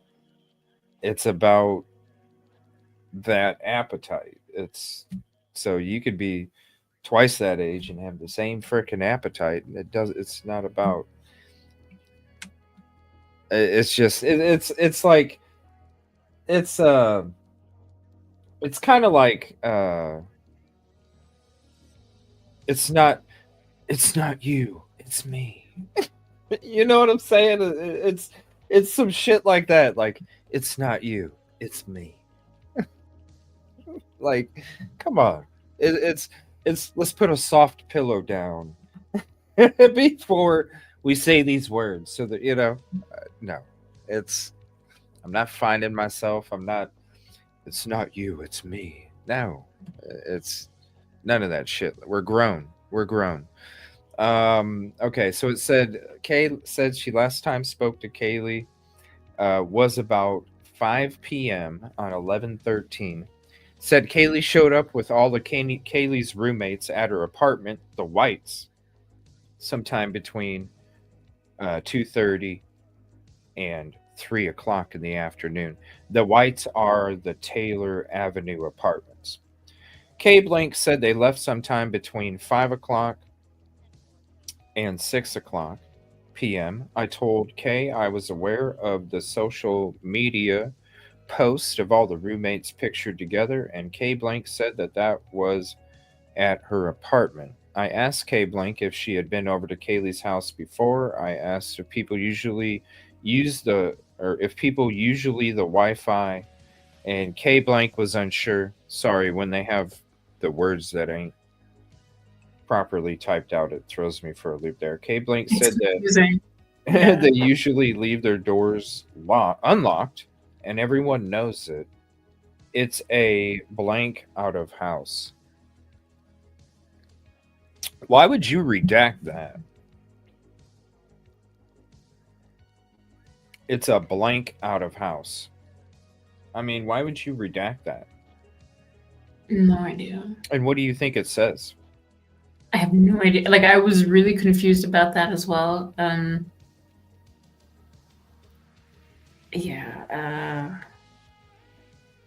can't think of any. Can you think of something? Like, what would that say? I'm so confused that it's redacted. I don't even know where to start. Honestly, I don't like. Like, what if it said shit? It's a shit out of house. I mean, I don't even know what that would mean, but would that even be redacted? I don't. Why would they redact a swear word? You know, I don't know. So I don't know. It's a knife out of house. No, I don't see it. I don't see them redacting knife. What would they redact? I mean, it's something to do with doors being unlocked. Right. So, yeah, I mean, that didn't you help. know what I'm saying? No, you're right. That's what it has to do with the doors and them being locked or not. But what could make them redact that?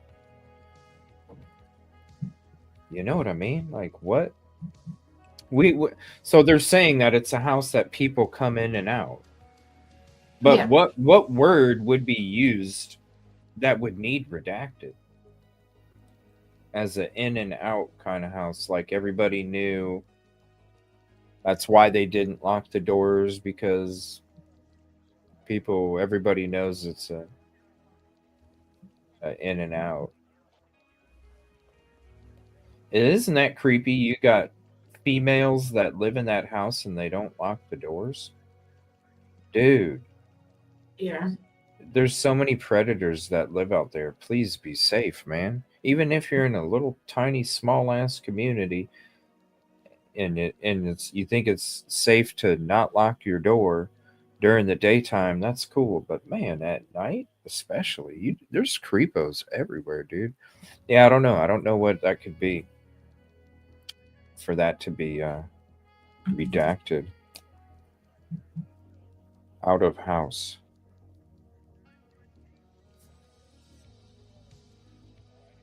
I mean, the redactions are mostly for privacy, not anything else. I mean, there's substantive words that they've left in here. Those Yeah. are pretty serious words. So this word, maybe it's a mistake. I don't know. I don't know. It's weird. Because it's all names and locations and businesses and stuff like that. Personal stuff. I asked why Kaylee lived in a house with a different sorority, and Kay said that Kaylee and Madison had been best friends for several years, and she spoke about living with each other. Kay Blank said that Kaylee was still close with her freshman, sophomore friend group. I asked Kay Blank if she was aware of any cameras in the area, and Kay Blank said no. Detective Deanne asked Kay Blank if she saw anyone in the area that seemed out of pace, and Kay Blank said she thought while she was at her apartment, and does not remember who, but said somebody mentioned about a random kid carrying a BB gun, but no one thought anything of it. And maybe that's that loud bang and a flash. I don't know where the flash would come from, but from a BB gun, but whatever. K blank said she had reached out to B on 11/13/22 after the incident, but she did not reply. K blank said maybe E and A, Emily, has reached out but was unsure. I asked if anyone has reached out to D or B, and K said maybe E, A. Okay, so that was that phone call that took place. All right, so there's that one. That was 19. Yeah, I don't know. It's like, I don't know what would you like. I don't know. It's something personal. It's a title, a business, a personal name. I mean, they're obviously not redacting Coca-Cola. Exactly. Yeah. You know what I'm saying?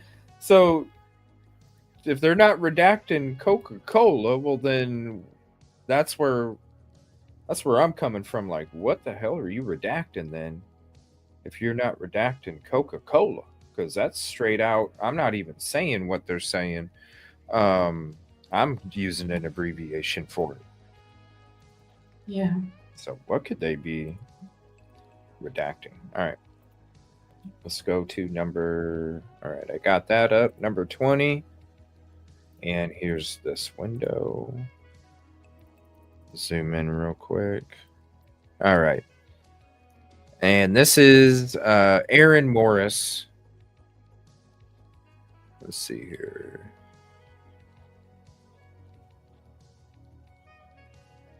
All right, Aaron Morris. So we're on 11/17. On 11/17 at 2:30 in the afternoon, I responded to the University of Idaho Kibbe Dome to interview J blank N blank.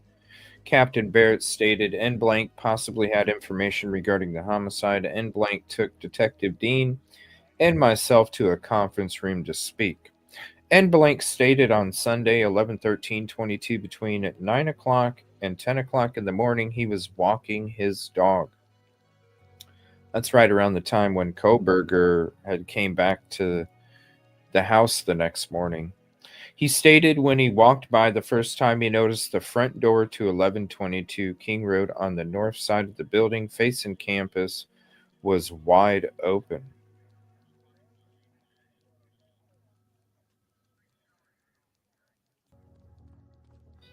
The north side is the door on the first floor. Yeah. So he noticed the front fucking door wide open at between 9 and 10 in the morning? Yep.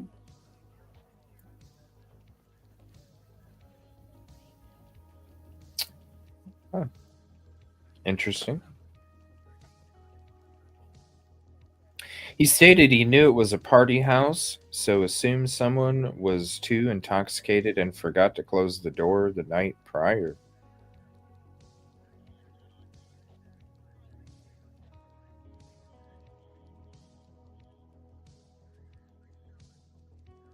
Kind of makes you wonder if that happened often, with just forgetting the door open. Well, I mean, that's what he said. He's like, look, it's a party house. I thought, Yeah. nothing out of the ordinary, according to him. Nothing out of the ordinary, according to him. Yeah.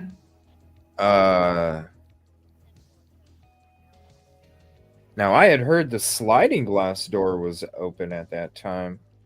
I never heard the front door was open at that time. So it was nothing out of the ordinary to him. He stated he was walking his dog up Taylor Avenue to Blake Avenue, then down Sweet Avenue. He said the walk took him approximately 1 hour. N blank stated when he walked back to his apartment around 11 o'clock in the morning, the front door was still wide open.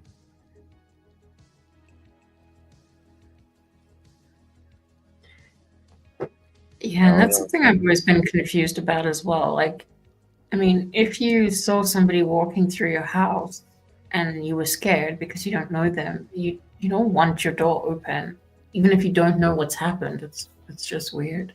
Well, then why wasn't that relayed back to Emily when Dylan called her that morning to come over? Because if the door's wide open, if the front door is wide open, Dylan obviously walked by it Right. to get to Bethany's room. It's freaking cold out. It's 28 degrees. You're gonna know if that fucking door is left open, especially on the first floor, because that cold air is gonna come rushing in to your rooms. So how in the hell is that even not mentioned in this call? We think somebody might have been here, not the doors left wide open, somebody was here. See, yeah, I didn't know the front door was open. I knew I had heard the sliding glass door was open the whole time. Just like in these documents in the very beginning, you hear some of the officers talk about how they were up at that sliding door and it was open when they got there. I think there was 3 officers that bring that up in the very beginning of these documents. Now, I had always heard that, but I had never heard this front door, especially from this person walking by. So then this is weird.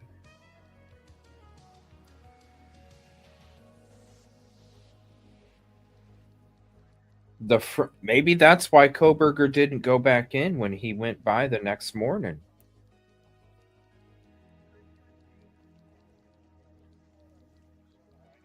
Was because maybe that's why Koberger did. Maybe he went back there that morning like everybody thought. Koberger went back there that morning to go retrieve the sheath, and when he pulled up, he saw the front door wide open. And then that spooked him off, and he was like, nope, can't do it. Yeah, I guess. I'm not sure. I had also heard the front door was open. I didn't know about the sliding door. I'm wondering if maybe they were both open. Yeah, I never heard. I just heard the sliding door, but yeah, I guess that could have freaked him out. I mean, well, yeah, because you're going back there and you're like, wait a minute, the door's open. Yeah. And there's no ambulance, there's no police, there's no crowd, there's no nothing. That would be like, whoa, who else went in there? Because if there's nothing going on and that door's open, you're like, whoa, somebody else went in there. What are they? Like, you're kind of thrown off guard because really, like, if you see a door open, you expect something to happen. He was there for a couple minutes. You expect somebody to come running out, or you expect cops to be showing up, or you expect some kind of activity, even people outside. But no, it was just the door was wide open, and Koberger was probably sitting there. He probably did go back there to get the knife sheath to see if anybody was there yet. He gets there, and he sees that door open. If that was me, I'd be sitting in my car going, who else is in there? Jeez. And what are they doing? Because if they didn't call the cops and there's no kind of activity going on, it makes me wonder if some sick person that's as sick as me is in there doing some weird ass shit too. Because for that door to be open, that's almost like a ghost opened it. Yeah. And maybe I don't know, maybe he wanted law enforcement to be there so that he could say that he was a student and wanted to come and see the scene. I don't know if that typically happens, but maybe he wanted typically to they do. Yeah. Typically they do come back to the scene, and that doesn't even have to do with this crime specifically. It's anything. It's arsonists. It's all these. It's people who commit crimes, it doesn't matter what it is. It could be motivated from different things. They tend to come back. But I don't think. I really feel like he went back to go. The sheath, he probably, after he left the house, because of how everything took place, he probably left the house, ditched all the stuff, went back home, was going through it all in his mind, trying to replay everything to see what mistakes might I have made. You know, you're replaying everything. You need to be prepared for what, the mistakes you might have done. Shit. I don't remember putting the sheath in that bag for the, that I used to toss. I don't remember putting it in that bag. I think I did leave it behind. That's why he went back later on. Because Can you imagine that feeling of panic, like realizing that you left that behind? Yeah. I don't even imagine what that must be like. Oh, of course. It would be like leaving your cell phone behind if you're just a regular person. Yeah. You leave your cell phone behind. You're like, oh, it's. I can imagine how much more it would be when it comes to the part of a weapon that committed the crime. I'm sure, because I really feel like if he really knew, or he was even thinking clearly that he did drop it, I think he would have went back upstairs to look for it, and I don't think it would have been laying there. I don't see him leaving the crime scene to come back later on to then try and find the sheath, because according to you already took care of the threats that you knew of. You already took care of the threats enough where you could sit down on a chair and take a break.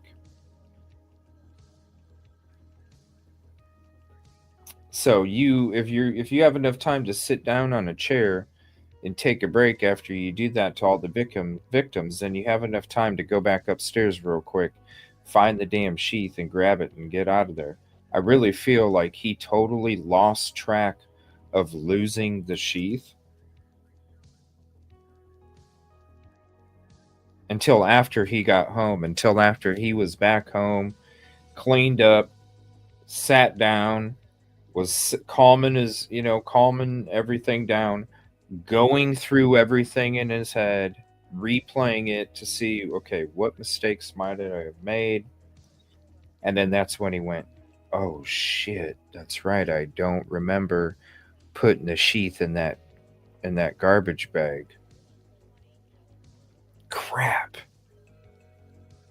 And then he probably sat there for a while going, shit, oh my God, do I go back? Do I not?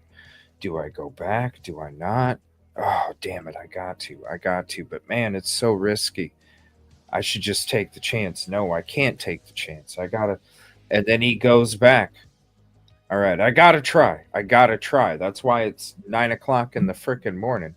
I gotta try. He's done fighting the indecisive period because he realized the risks that comes with him going to go back, but he also realized the risks of not going back.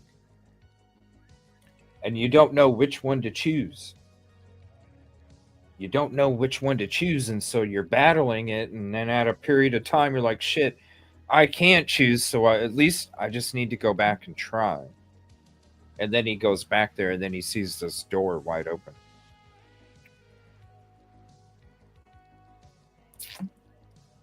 Definitely see that. It's okay, Rosie. I know it's StreamYard's having issues too. Let me see here. So he stated he knew it was a party house, and so someone assumed somebody was too intoxicated, forgot to close the door the night prior. Stated he walked his dog up to Taylor Avenue to Blake Avenue, then down Sweet Avenue. He said the walk took him approximately 1 hour. Stated he walked back to his apartment around 11 in the morning. The front door was still wide open. Said he was unsure if the information was known or not, but thought he should report it. I asked him if he knew anyone that lived in the house. He said not personally, but in passing. And I thanked him and cleared. All right, so that is number 20. So we'll go ahead and see. We'll get that switched. We'll go to 21. Let me go back here, open this up. All right, now I'm going to bring this one up. Open this window. All right, so this is Detective Mowry. Document 2021.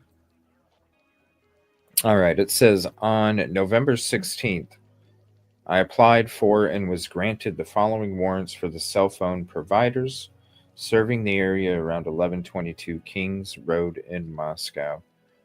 So these are all the records there.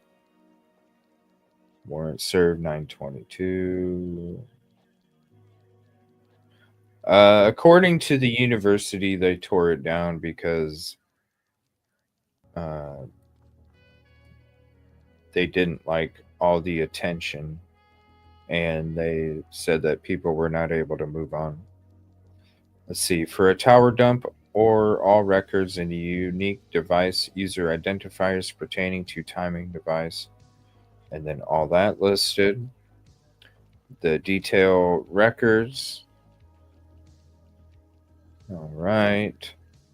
Then we're just going to skim through some of this. Basically says the same thing, but I'm going to scroll through it slowly so that way it is documented on this as well, because there's documents that are disappearing. All right, so there's 21. We're going to switch to 22. Get that there. All right, we'll get this one opened up.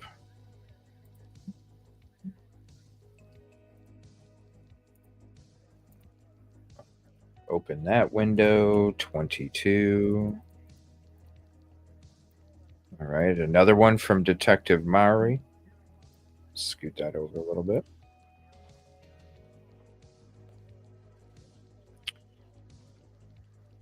All right, on November 15th, 2022, I received an email from SG, the father of Kaylee Gonsalves. 1 second here. There we go. Sorry. Oh, you're fine. The father of Kaylee, he stated he had access to some of Kaylee's messages and phone calls. S stated he would have a blank contact me about those files. Obviously, that's Steve and Olivia. I was able to speak with A, and she sent me various files, including an image from the spokesman review showing a camera on a nearby residence,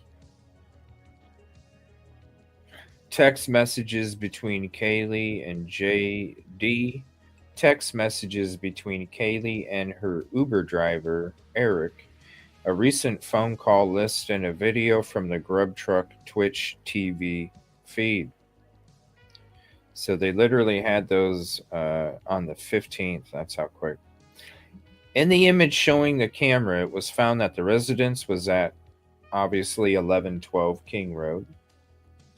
The SD card from the camera was brought to the Moscow Police Department, but the file system of the card was not recognized by any of the forensic computers. The card was returned to the owner and reinstalled in the camera, which is really weird because usually those micro SD cards, you just need the adapter and it goes in a USB slot. So it's kind of weird that it didn't They must have some old computers or something.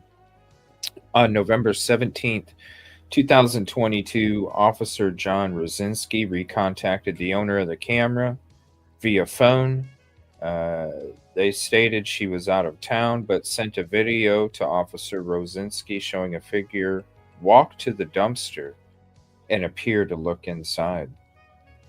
So there's that dumpster as you're pulling in, and when you get to Queen and King, there's that dumpster right at the corner of 1112. So that dumpster right there. To preserve any potential evidence on the camera, I asked her if we could seize the entire device, including the SD card, to which she stated yes. She stated she would not be back in Moscow until approximately November 28th, 2022. I directed them to contact me when she returns to her residence, at which time I will attempt to connect the camera back to her Wi-Fi router and view video from the device. Whoa. So they had possession of the camera, so he was going to go, even though she was out of town, he was going to go back to the house, take the camera, take it up to the house, and then have it connect to her Wi-Fi. So the police knew her Wi-Fi and password and could connect to her security at any moment. Even that's some trust. That's some trust. Yeah. It is. Yikes. All right, we'll go to 23. So let me stop that. We'll get rid of that. Open up 23. All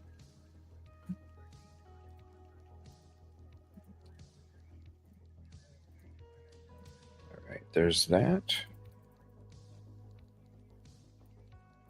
All right, again, Detective Mowry on November 18th, 2022, I received an email from AG showing a screenshot of a Facebook post from DM. In the post, the username was blank, reported details about the incident. I searched for this user and found a user ID of blank. This account had an avatar similar to the M avatar. I was able to pull up the account, and it appeared to have been the following friends associated with blank, L, and M.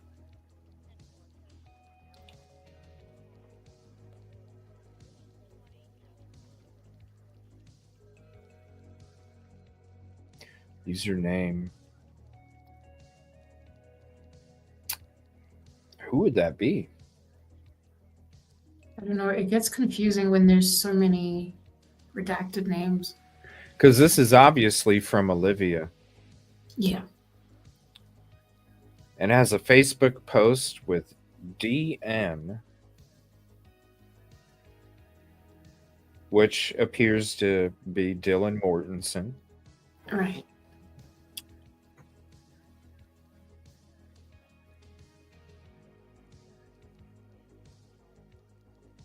Similar to the Mortensen avatar. Okay. I don't... With L and M. Okay. Let me see. Okay, that was 23. Let me switch to 24. Man, I'm glad I made all 50 of these for today. Really good. Well, and anytime I make them now, I got to make them all new because I started adding the dates to my layovers now. So when people, if I'm going back to a certain time period or I'm using it for a video clip, you can see when it's actually the date of. There's some other things too. I reached out to StreamYard. I asked them if we could have like a live universal clock showing on our screen. So like right now it's 12:27 p.m. Central, and it would, can we get, I'm trying to give them different ideas, but at the same time, it's nice that they're coming through, but the bugs are wild. But yeah, I was like, it'd be cool to have a live clock based off of your time zone, Yeah. So that way, when people are joining, they can see the See time as where well. everyone else is. Yeah. Yeah. All right. Again from Maori. This is number 24. On November 13th, 2022, I was informed the two victims who had been patrons at the grub truck located on Main Street in Moscow, Idaho. I was also informed grub truck streams live feeds of their customers and sales via twitch.tv. I was able to locate the Twitch account, Grub Truckers, and locate the stream from the November 12 to 13, 2022. The stream was labeled the Carbonara Effect. Will never reveal our secret ingredient, and located at, and that's the video link. That was right, because the guy in the very beginning, he did mention that, so I'm surprised that they used that for a title. In the video, Kaylee and Maddie are seen walking into the camera view on the video at 3:43:01. They are accompanied by a male, later identified as Showalter. Consalvis orders and receives food. You know, it makes me want to go back to the WSU conversations that we had on here with her, and because she did talk a lot about Jack Showalter, you guys. She really did. And she was right about a lot of stuff.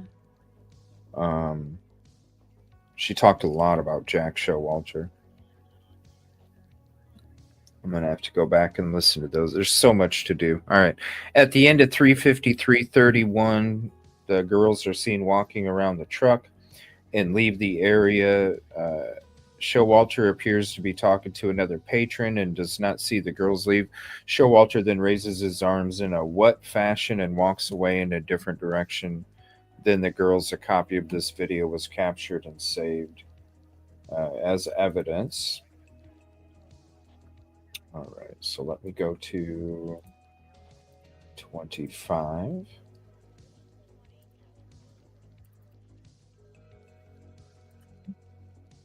Okay, we'll get that opened up.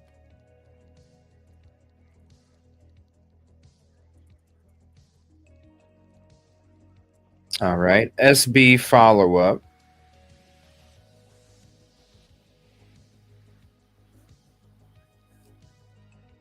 From Aaron Morris. So it says, on 11/18, I was asked to conduct follow-up on SB. I was told B was contacted on 11/17/2022 by MPD and ISP officers. I was asked to watch video from 1200 hours on 11/12 to 1300. So 12 p.m. to 1 p.m. on 11/13 to see B movements during the homicide.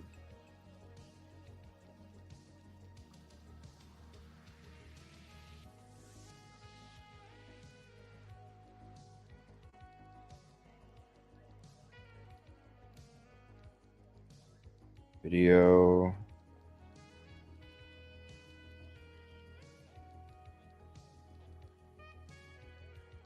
Let's see here. What the hell? What video?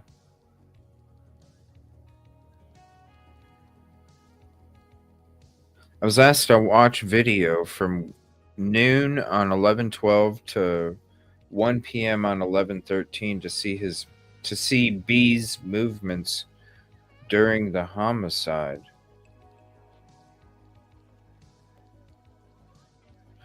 Who is SB? I'm drawing a blank here. I don't know, but it seems like his dorm room or apartment block or something has surveillance. Yeah, where they can because see- yeah. SB. Because the guy at the corner club was CB. Mm. I'm trying to remember where SB came from, because SB left his dorm room at 12:05 p.m. on 11/12 He was wearing a black long sleeve shirt and black sweats. At 12:53 p.m., he returned. At 3:03 p.m., he left again wearing a black beanie, black gloves, and a white jacket, and at 7:48 p.m., returned to the dorm without the beanie, gloves, and jacket. But then left again 4 minutes later with a backpack and was gone until 11:13 at 12:25 in the afternoon. Well, it says that it's a follow-up, so I'll look through the ones that we've already covered till now while you carry on reading, and I'll let you know if he came up. I think he did.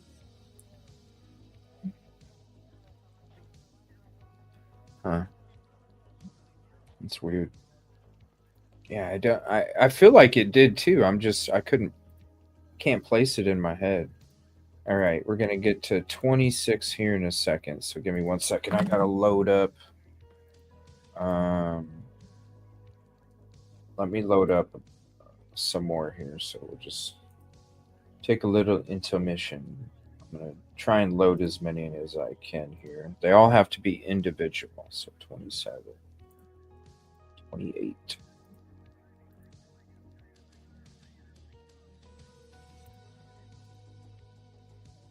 Oh, it took me a half an hour just to do all these alone.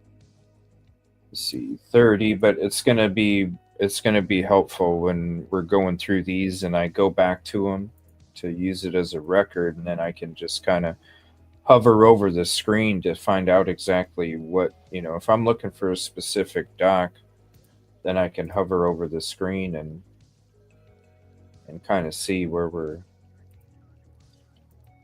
because there's too many damn timestamps to put it in the timestamp in the description. Let's see, 32.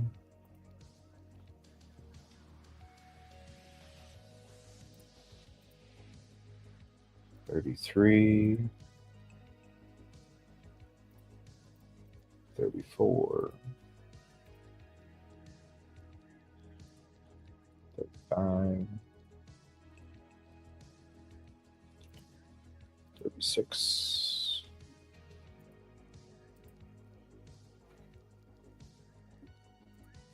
37. Okay, I can't go past that. All right, 26. So it looks like I can do 10 at a time. Okay, 26. Let's get that one open. 26. All right, we'll open this window.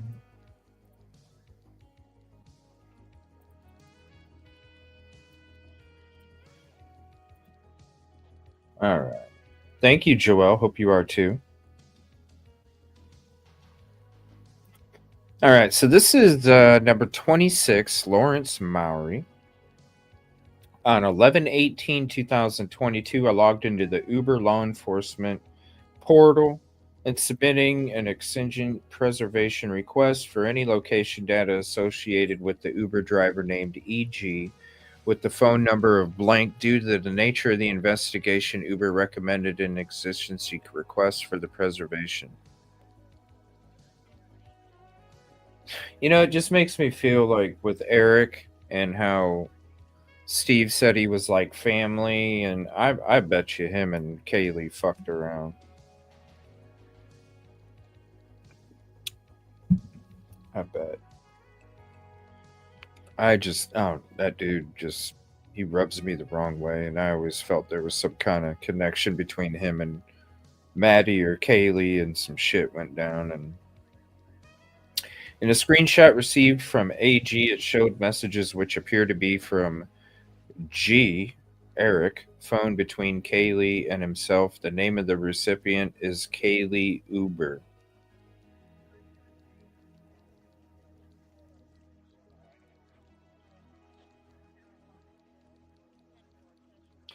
Named it as, he probably changed it afterwards. It is unknown if G was on duty with Uber at the time of him picking up Gonsalves and Mogan. Uber stated if the driver was on duty, it would show the location of the vehicle. If the driver was not on duty, Uber would not have the data. I was informed by Uber customer service this is common if the driver provides personal transportation services. At 2:34 in the afternoon, I received an email from Uber stating they received my request. I received an email at approximately 4:17 p.m. from Uber, which contained files regarding the Uber logs of EG. The record showed his location up until approximately 1:15 in the morning, where it appears no other information is found and he goes off duty, so he was doing it for cash. These records were attached to the case file. Yeah, because after 2 o'clock when the bars close, you want to make sure you get that cash in that pocket. All right, let me see here. So we'll get rid of that. We'll go to number 27.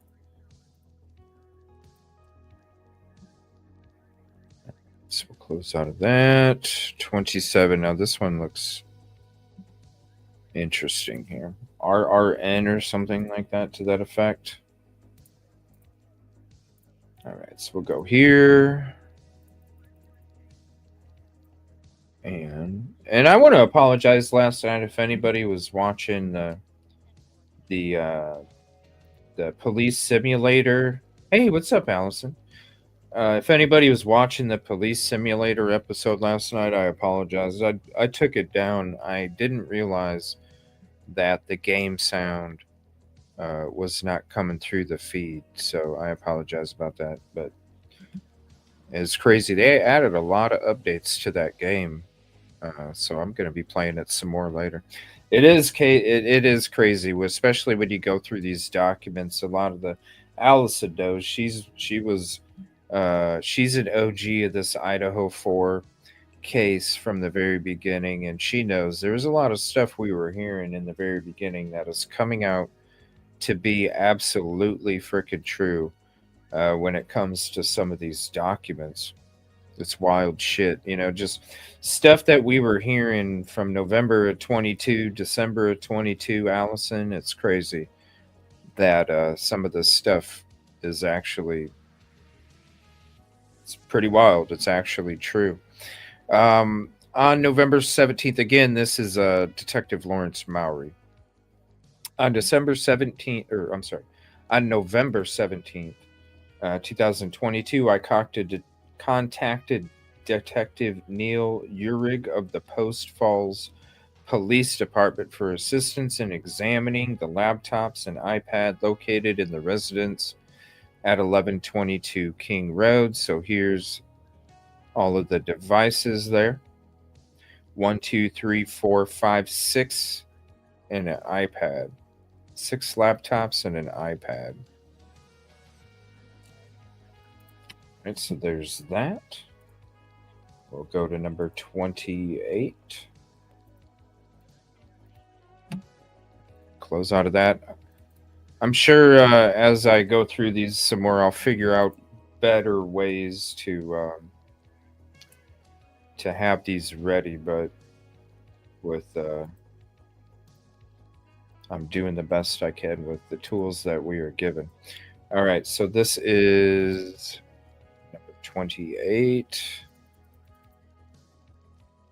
Zoom in. More Detective Mowry.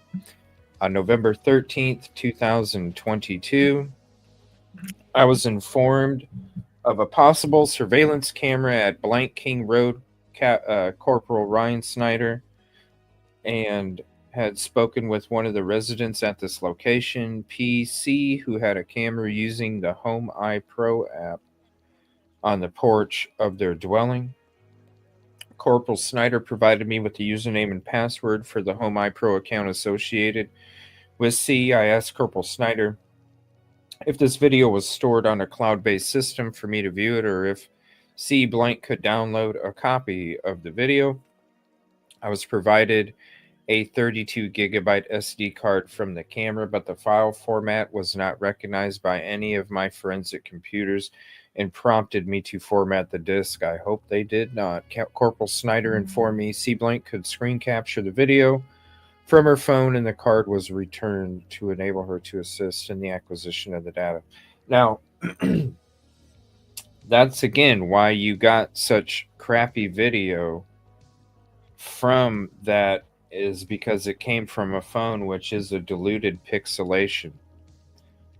If they would have used their computer, did the same thing, you would have actually got crystal clear footage. But when you're doing it from your phone, it's such a smaller pixel. When you have to blow it up, then it just tears the clarity all to shreds. Let me see here. On November 17th, I requested the assistance of Officer John Rosinski to recontact C Blank to see if she could provide the video from the camera. Officer Rosinski contacted, and we read through that document already. She said she stated she was in Boise until the 28th. Sent him a video of a male subject walking by the camera at approximately 3:20 in the morning towards the dumpster. And Officer Rosinski contacted me, and I spoke to C Blank and requested permission to remove the camera from the residence, and she consented. Based on my training and experience, I know many of the different video surveillance cameras use a first in, first out storage retention system. This means the newer data overwrites the older one. I was concerned data may be lost the longer the camera continued to record footage. I requested assistance from Officer Aaron Morris to go to the residence and unscrew the camera from its location. The camera screws into a common light bulb base, commonly found on patio porch fixtures. Officer Morris returned a short time later with the camera and the SD card.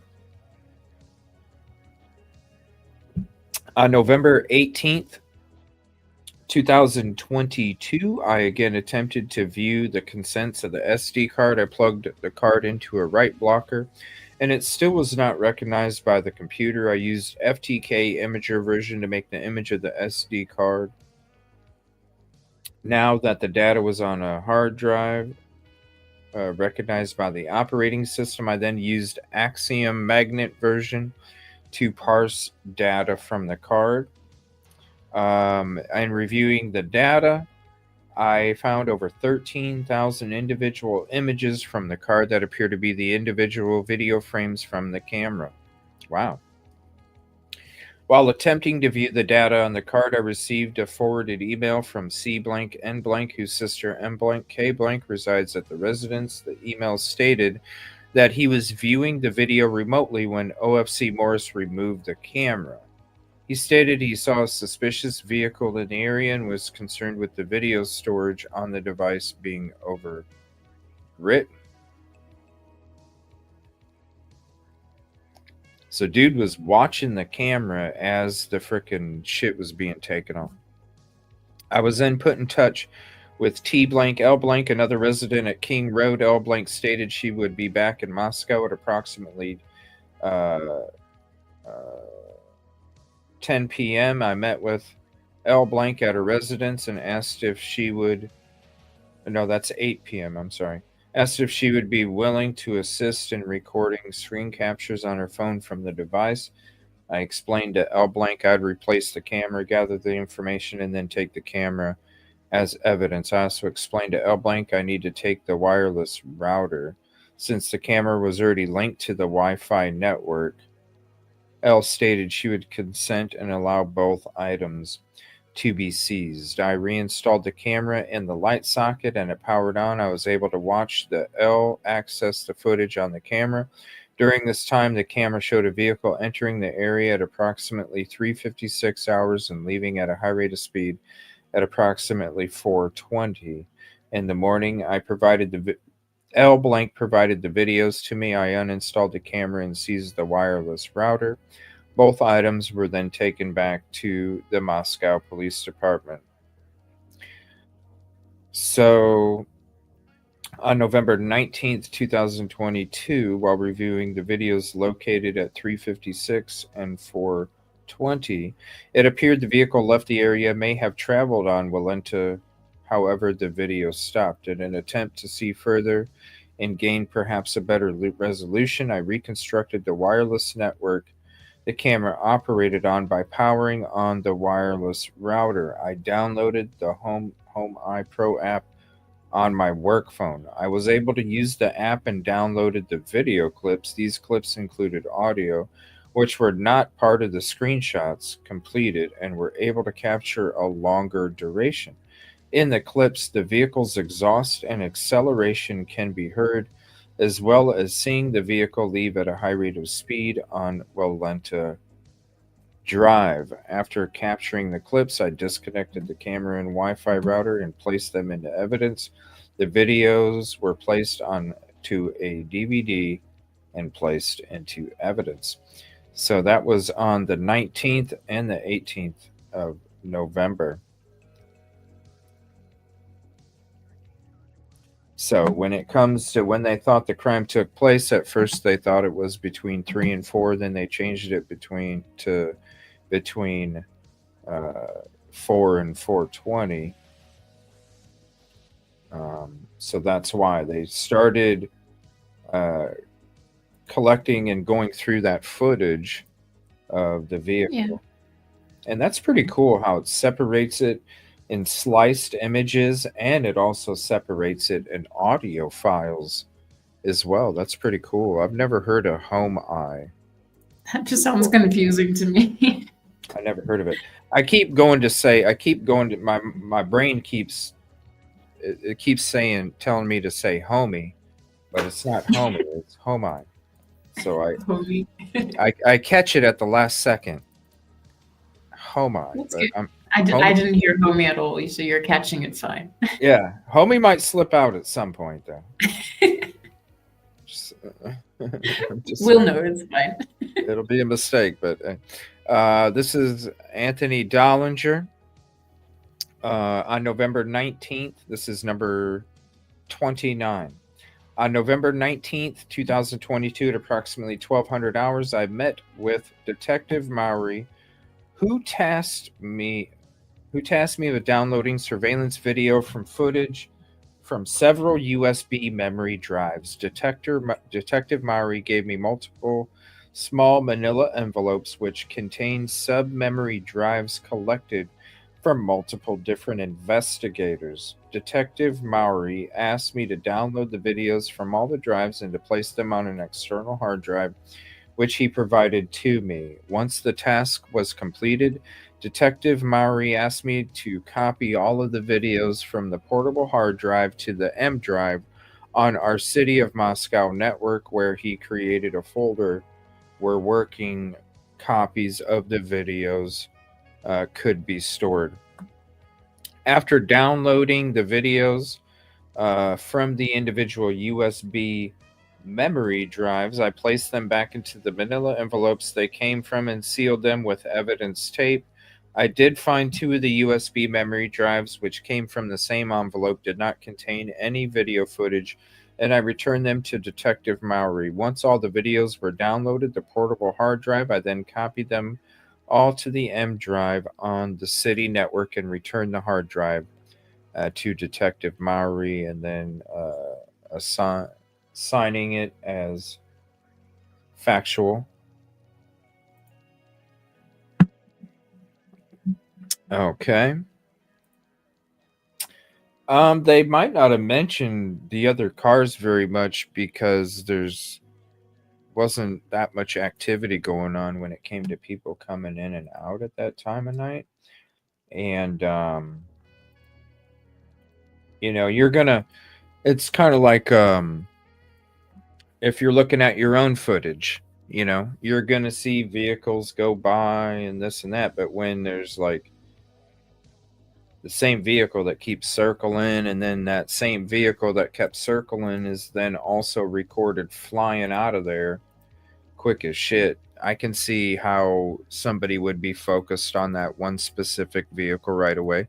Being, like if you go and you're looking at your own footage and you come across that, it's obviously going to jump out at you. So it'll stand out. I could definitely see that. This is Officer John Rosinski now again.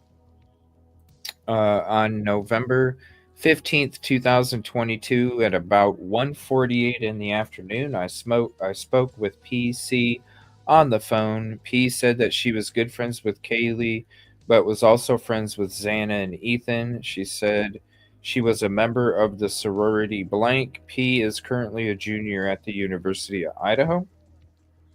P said she was not aware of anyone that Kaylee associated with that had violent tendencies. P said she was not aware of Kaylee being involved in substances in any way.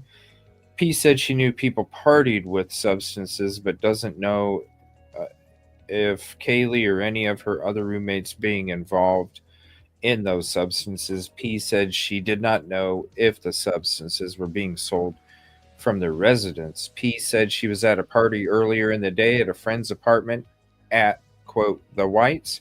P said at the apartment she saw Kaylee, Madison, Xana, and Ethan. That's where you saw the picture of them getting taken together. That was at the Taylor Avenue apartments. That's the Whites that they're referring to, the building, the white building with all the apartments in it. And that's where they got that photo taken. She said they were all just hanging out and there were other people there as well. P said there was nobody of concern at the apartment and everyone present was a familiar person. P said she last saw Kaylee at the grub truck. P said she arrived after Kaylee and said Kaylee was there with Madison. So she was actually at the grub truck as well. P said Kaylee's demeanor was good and they struck up a conversation. P said Kaylee seemed really happy and said Kaylee and Madison were laughing. P said she did not have a conversation with Madison, only Kaylee. P said that they did not mention what their plans were after the grub truck. So they were all happy and having fun. P said Kaylee and Madison seemed a little intoxicated and believed they came from the club. P said Kaylee seemed coherent and was not stumbling or slurring her words. P did not know if Kaylee and Madison showed up to the grub truck with anyone. P said she later watched the Twitch video and it appeared someone showed up with Kaylee and Madison, but she did not recognize the individual. There you go. Nobody knew who this guy was. She said her friends did not. Oh, sorry. No, I was just about to say that. Like, nobody recognizes him. It's weird. I mean, like, he lived there. How? Yep. Nobody recognized him. P said her friends did not either. P said that after Kaylee got her food, she saw Kaylee and Madison walk in the direction of campus. P did not see anyone follow them. P mentioned that she saw in the grub truck video someone walking in the same direction. P said she heard that there was someone concerning at the corner club. P said she heard the individual was being creepy towards Madison and was kicked out. P was not aware of any other males that Kaylee spent time with. P said she knew that Kaylee had an ex-boyfriend that went to UI, but she understood they were on good terms. P said she knew Madison had a boyfriend that graduated from UI, but did not know his name, did not know of anyone that Ethan and Xana hung out with. P said she wished she had more to share. I thanked her for her time and concluded the interview. So yeah, nobody is recognizing Hoodie Guy. And when you look at his actions of what we already went through already and what we're going to go through, he really is. I wouldn't be surprised, honestly, if he was the number one alternate perpetrator, according to Ann Taylor.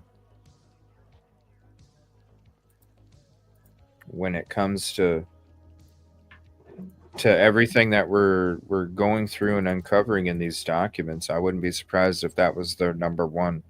The dude lived at freaking Queen Road even. That would make sense, because I mean, if you think about it, the defense is going through these same reports as well, and it's blatant, like it's gonna jump out at you. Yeah. You know, as you're going through each one, I can see like you're already coming. So how they got and how he got cleared so quick, that's what I don't understand, because if he didn't contact the police department until 10 p.m. on the 14th, then how can they come out just a few days later? Not the first press conference, but because they were all within a few day period, one after another. How can they come out and say that he was cleared? Like, it's so crazy to sit there before you even have the blood results back and the DNA results back. You were saying that this dude was cleared. Well, not cleared. He was on a list of people that are of no interest. So I don't understand when there's this much stuff here, and just within a few days, a week of the crime taking place, and you've already said put this guy on the list, that the guy dressed in the hoodie that was with two of the victims at the grub truck is not a person of interest. I don't understand how you get to that conclusion when you don't even have the blood results back yet. Yeah.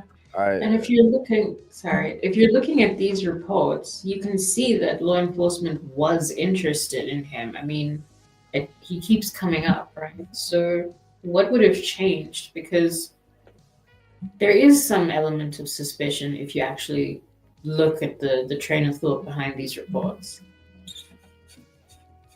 Well, I'm just refilling my coffee real quick. I know what would have changed. The fact that you come across and you find out who his family is, and you're like, oh shit, we better have we better have a lot more to pursue this any farther, and we're not able to pursue it any farther because we don't have more. So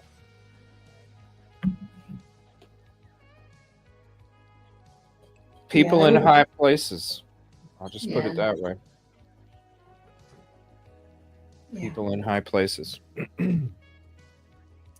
All right, 31. Let me see here. So this is Danny Vargas. On November 16th, 2022, I transported the 4 cell phones. Okay, gave them to Dustin Taylor. Picked up the cell phones November 17th, brought them back to MPD. November 21st, transported the phones. Excuse me.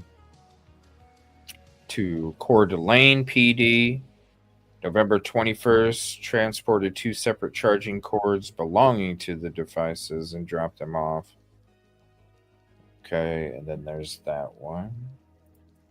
So that's number 31. Go to 32. Okay, get rid of that. Oh man, my stomach's hurting again.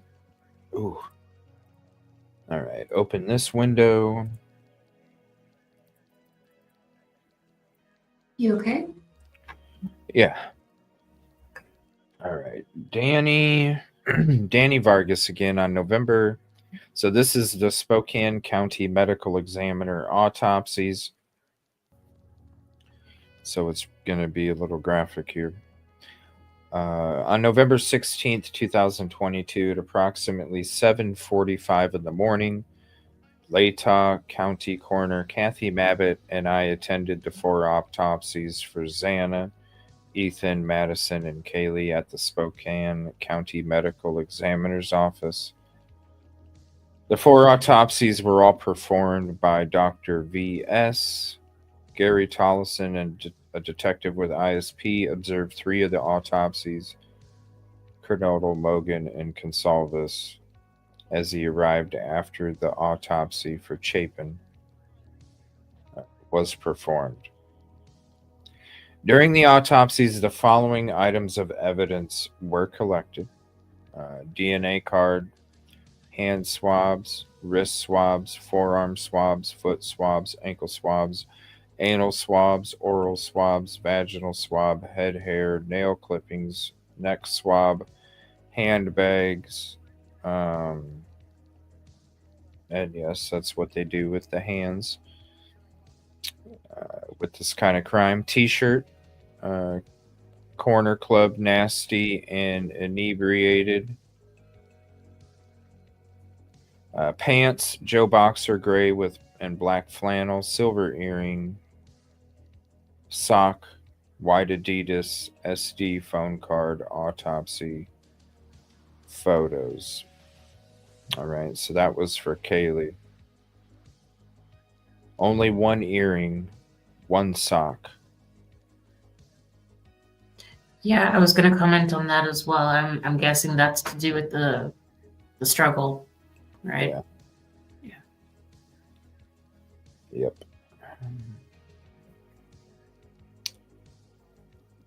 Yep. Madison Mogan, DNA card, hand swabs, wrist swabs, forearm, foot, ankle, anal, oral, vaginal, head, hair, nail clippings, neck swab, handbags,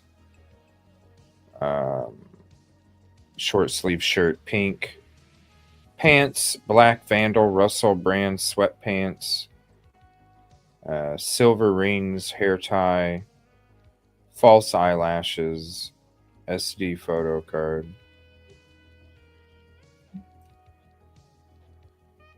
All right, we're going to Xana here. Same thing with all the swabs. Nail clipping, neck swab. Handbag, foot bag, foot bag. That's weird. Because the others didn't get a foot bag? No. Well, I guess Kaylee was in one sock. I don't know. I don't know what would. No, they're just handbag for Kaylee, handbag only for Maddie, but a foot bag in only one foot, the left foot.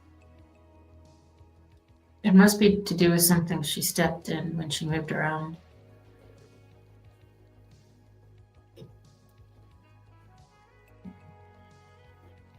What the hell?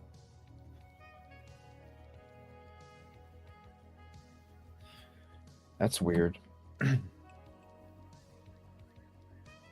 But no, okay, so normally they have the handbags to preserve evidence of the perpetrator because of defense.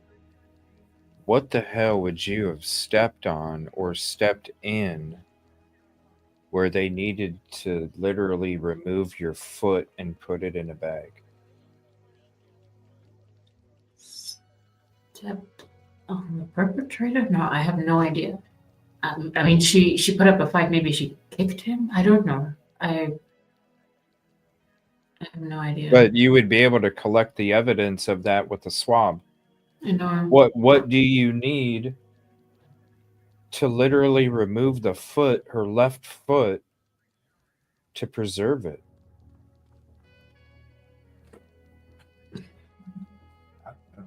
I have no idea. I have no idea either.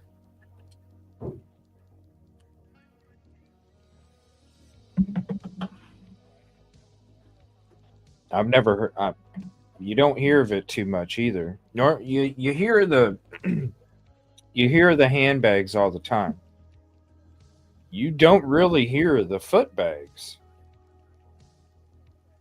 See, you got handbags here. You don't have any foot bags with Ethan. What the hell? Let me write that down. That's a weird one too. Foot bag for Xana.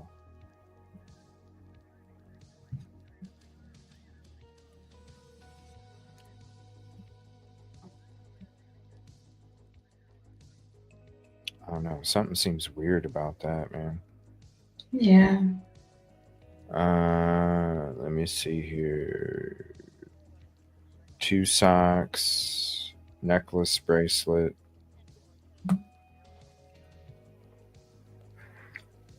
All right. So all of the above listed items were released by KS on 11/16.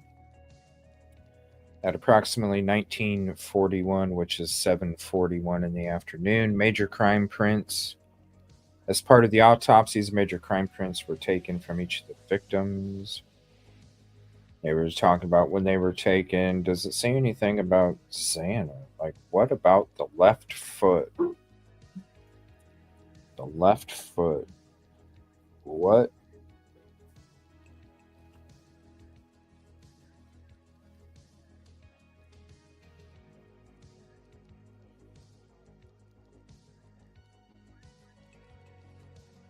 I was just Googling it, and I don't really see anything that would cause for a specific foot. What's a foot bag? So what they do is, and I'm not going to try and be as little graphic as possible.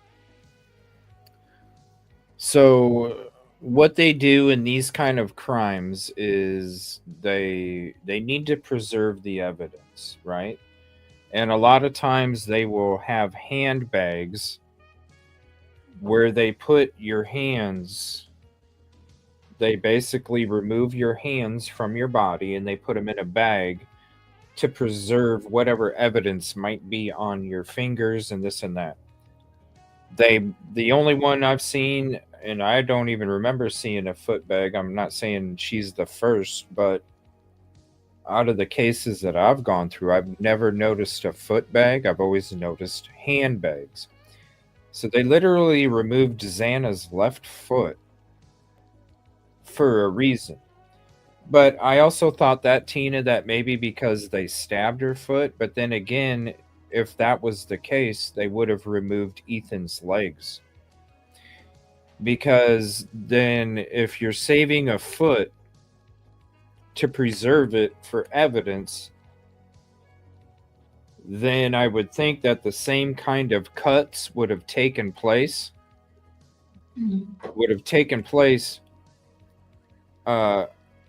On his legs, like we've already seen, and so I would think that they would have kept his legs if they were trying to preserve that kind of evidence where that kind of injury's taken place, and I don't think it's that. It's something else. Even if it was almost off, they're not going to put it in a bag.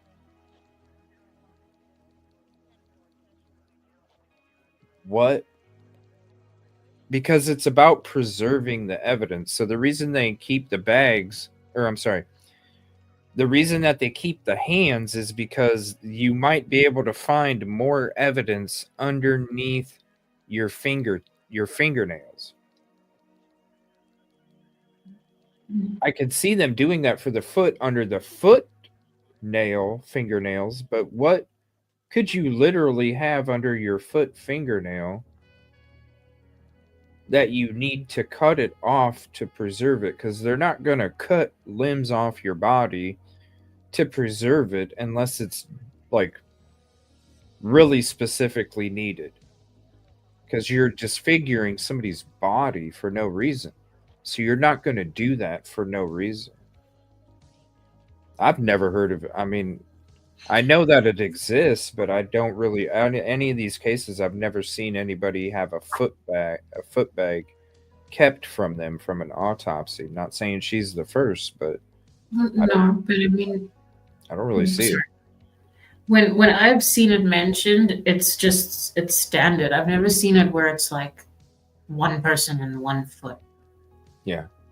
So I don't know, but I mean, it would be every victim then if it was standard. Yeah. But it says online that sometimes it is because of damage. But it has to be. It has to be. It has to be something, because it's not just a typical wound, because there's typical wounds all over the bodies of all these victims. Then they would have froze their whole body and kept it preserved. It's something way deeper than what's on the surface. It's something way deeper than what we're even thinking. It's not something as simple as getting cut, or did she kick him? How would they know that, though? I I'm don't know, looking. but okay, but think about it. The reason they're going to keep the hands is because they're usually using their hands for defense, right? I'm using my hand for defense. Maybe somehow they know that she was using her leg, because if they're keeping the fingernail in the hands and preserving it for any possible evidence of the perpetrator based off of the defense of your hands, which is mainly the one reason why they do the handbags, well, then if you're using your foot like you would your hand, and maybe that's what it is. Maybe he had hit her hands.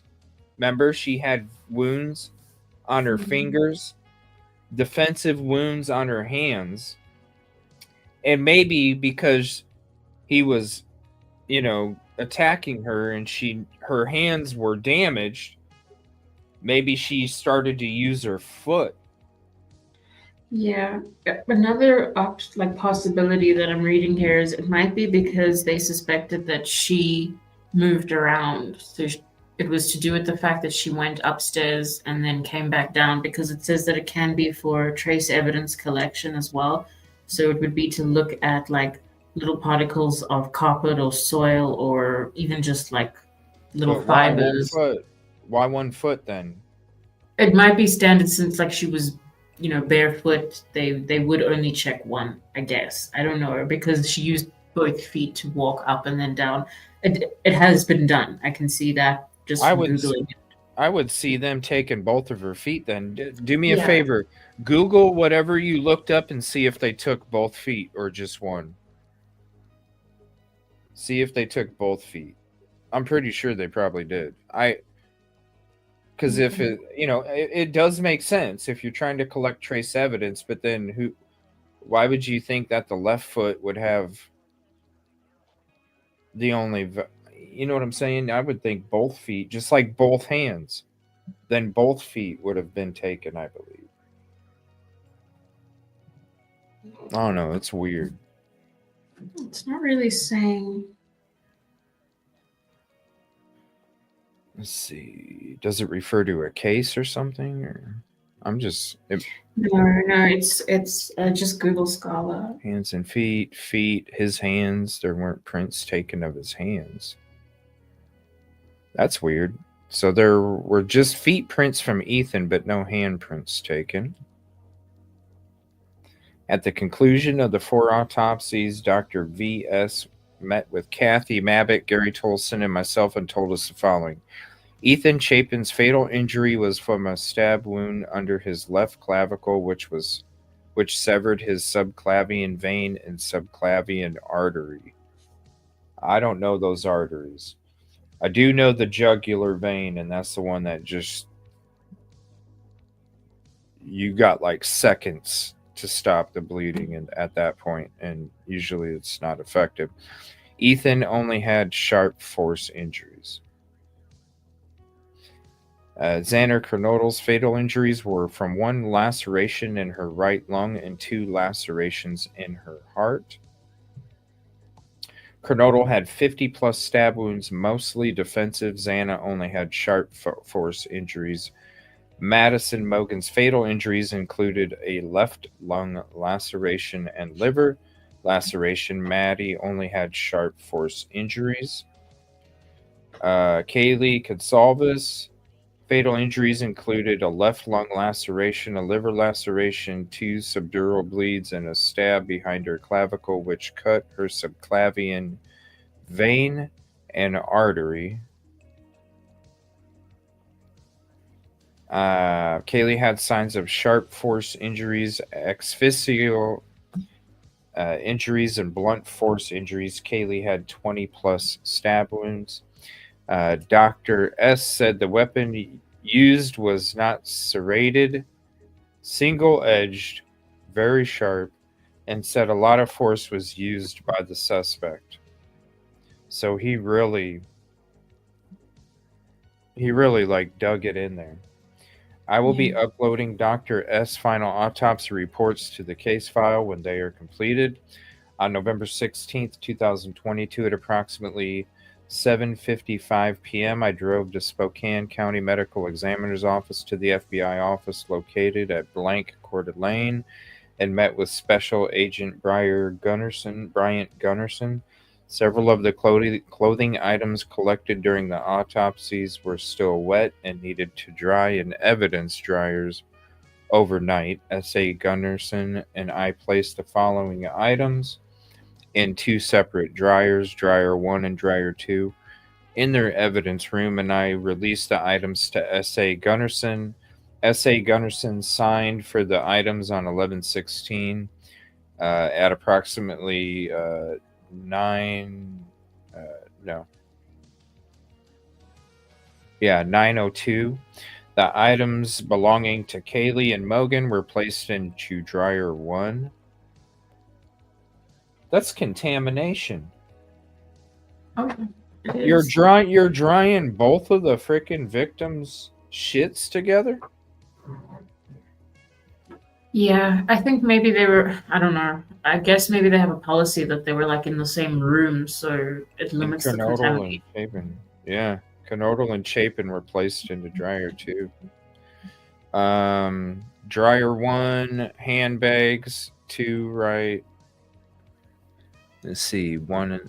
So both hands were placed in the. That's in the dryer. They placed that. Gosh, just thinking of that. The T-shirt, the sock, the bag, sleeve, bags, foot bag, one left again. Handbag, socks, transported the remainder of the evidence. Items back to MPD and place them into the evidence fridge in the MPD evidence room.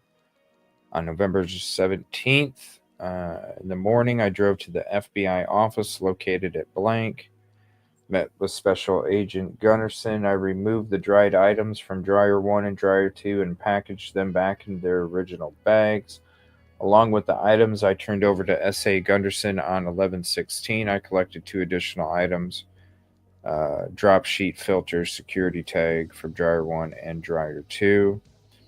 Released the items back to me on 11/17 at approximately 11:28 in the morning. On November 17th, I worked with TS, MPD evidence technician, and booked in all of the items collected from the autopsies into evidence. Yikes. All right, let's go to 33 here.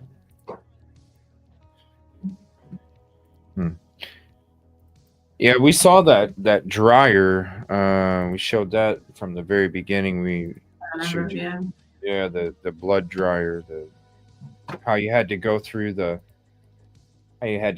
conference room to get to it. Sorry, guys, don't mean to interrupt your slideshow, but I gotta go to the blood dryer. Yeah. Let's see. Yeah, they showed it already. Typically, if you go to, I'm trying to think. It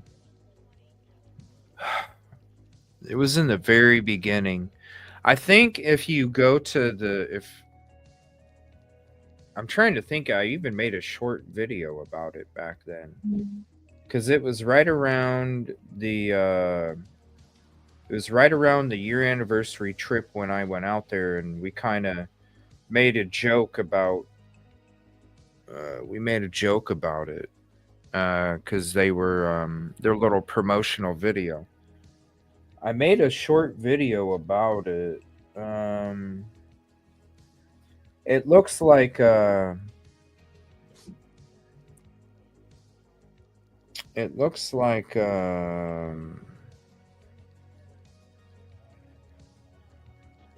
don't know. It's hard to describe. It looks like you go to Subway or something, and yeah, it was real cluttered. Yeah, and it had like the plastic bin that had like Moscow's Night Out flyers and shit in it. It's like, what the hell? Yeah, that's the blood dryer. Yep. On 11/21, at around 2:30 in the afternoon, I met with U of I Deputy Director of Public Safety and Security, BL, regarding safe security camera footage on campus. We provided L an external hard drive to recover the footage, and he completed the transfer of information after receiving the hard drive. I immediately turned it over to the FBI agent, Dave Bodley, so his team could review the data. So there's that one. I wish it was easier to change these. All right, so now we're on 34. Just click from one to the next, to the next, to the next. And I got to switch this and switch this and switch this. All right, now to open up this window.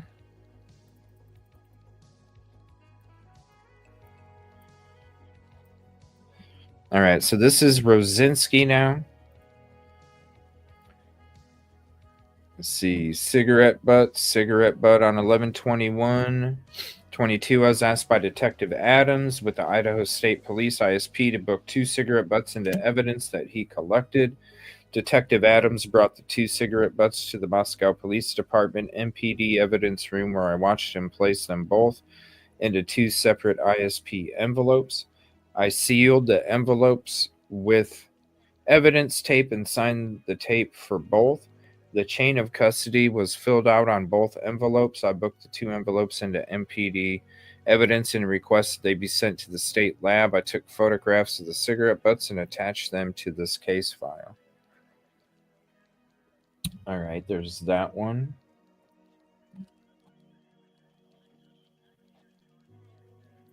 All right, I got to do that. Switch that. Now I got to open this one. 35. Now we got to open that window and zoom it up. All right, Justin Dean. November 21st, 2022 at approximately 11:57 a.m. I was asked by Captain Tyson Barrett, the leak, to follow up on a possible lead in the 1122 King Road homicide case. I was told a Mexican substance dealer with the moniker C was possibly selling substances to several fraternities and sororities on the University of Idaho campus. I told Captain Barrett I would contact several of my contacts to see if anyone knew of C. At approximately 12:04 p.m., I began contacting my fellow Quad Cities Drug Task Force detectives, Brett Damon, Colby Martin, and Bryson Ace. None of the detectives had heard of C selling Coca-Cola in the Quad Cities. At approximately 12:11 p.m., I reached out to Bureau of Alcohol, Tobacco, Firearms, and Explosive Special Agent T.J. Wihara out of the Spokane, Washington office. Reference C blank. S.A. Wihara hadn't heard of C blank, but said he would reach out to the other agencies in the area about him. He must not have been that big of a substance dude. I also spoke to C blank, H blank at approximately 1:13 p.m. and JP at approximately 5:25 p.m. H and P said they never heard of C blank selling that in the area, said he would contact me if he heard anything. I also spoke with Brandon DeMeyer with Benton County Sheriff's Office in Washington at approximately 4:25 p.m. Deputy DeMeyer hadn't heard of C blank, but said he would contact his local detectives about the name and let me know. If found out anything, I will be waiting to see if any more information can be found out about C. I think it's a C. It's hard telling. It could be an O, but it looks like it's a C. All right, so there's 35. And we're going to go to 36. Give me 1 second. I'm going to load up the next 10 screen shares here so I can have those ready for you. Got 37, 38, 39,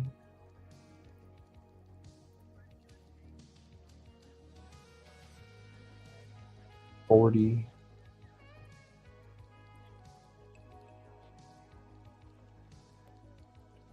41.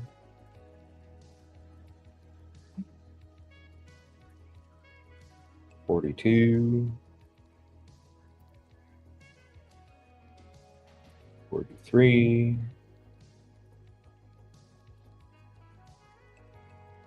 44. 45. And I can only go to 46 for now. All right. So we'll go to 30. We're on 36 now. So we'll bring that one up.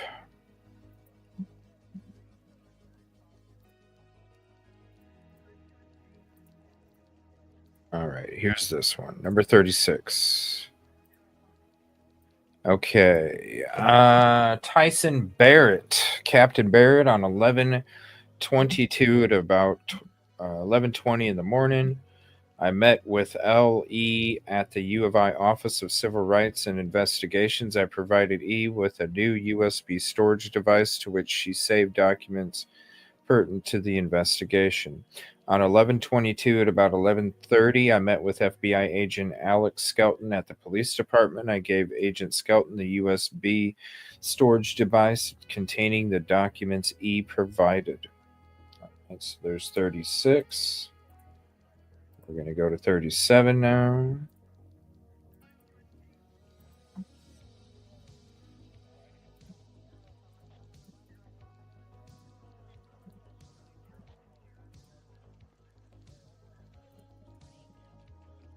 All right, John Rosinski. On 11/23/2022, Agent Alex Skelton with the Federal Bureau of Investigation requested files to be picked up from the Office of Civil Rights and Investigations, OCRI. Agent Skelton provided me with 2 thumb drives, HP and SanDisk. I transported the thumb drives to OCRI, where I met with L.E., Deputy Director of OCRI. E downloaded files onto the SanDisk thumb drive. Once complete, E gave me the SanDisk thumb drive, and I transported both thumb drives back to the Moscow Police Department. I returned both thumb drives to Agent Skelton. All right, we're going to switch to 38 now.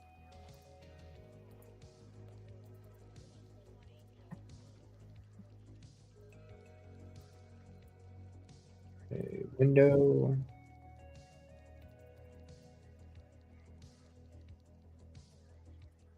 Okay, Anthony Dollinger. On November 18th, 2022, I met with Moscow Police Department Property Coordinator, TSS, released the following items of evidence to me: 22M 2097, 2100, 2060, 2101, and 2104. I then transported those items of evidence to Meridian, Idaho, where I turned them over to the Idaho State Police Forensic Services. So whatever those are, we don't know. All right, let me get rid of that. We'll switch it to 39.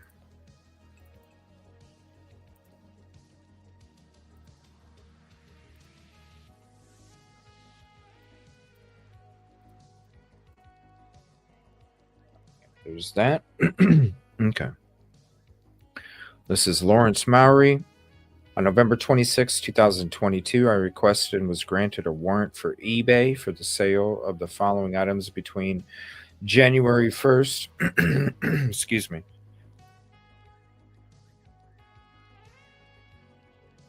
Sorry, I'm not taking enough sips here. Between January 1st, 2022 to present, the K-Bar full-size U.S. Marine Corps and K-Bar leather sheath. That was for eBay.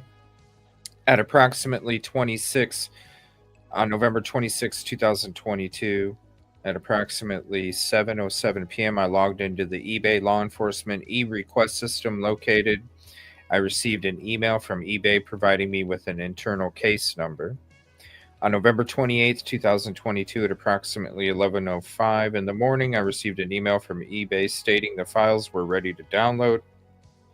I logged into the portal and downloaded the files. In examining the files, eBay showed zero purchases for the serial number, K-bar, full-size U.S. Marine Corps fighting knife. However, in examining these files, eBay showed several user IDs associated with the sale of another number, K-bar 1217S, leather sheath and UMSC logo.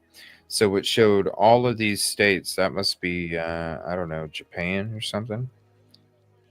But it showed all of these states: Arizona, Idaho, PA, Washington, Ohio, Wisconsin, New York, Texas. I'm surprised there's got to be more. I guess not. No subscriber information, IP addresses, payment information, or customer records were provided. As these user IDs are associated with the knife sheath purchased before or after November 13th, 2022, I am requesting the assistance of the Latah County Prosecutor's Office to apply for a warrant for the following: account information for the above-named eBay user ID, subscriber information to include contact information, billing information, account opening date, account closing date, and any other information retained in connection with the identified accounts, order details, and purchase history for all the transactions conducted by the above named eBay user IDs or any eBay affiliated storefront, web store, including IP address information for purchases made, shipping address and issuing bank card used, payment information for payments made or facilitated by eBay to or from above named user ID, including payments through eBay or eBay supported platforms, all customer interaction records between eBay and the above named individuals, entities, and their representatives to include call notes, call recordings, emails, and or written correspondence. I completed the warrant.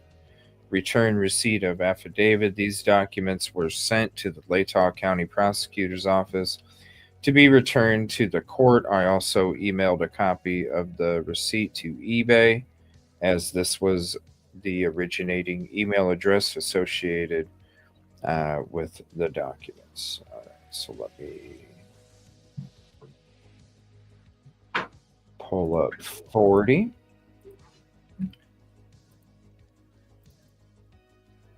Right.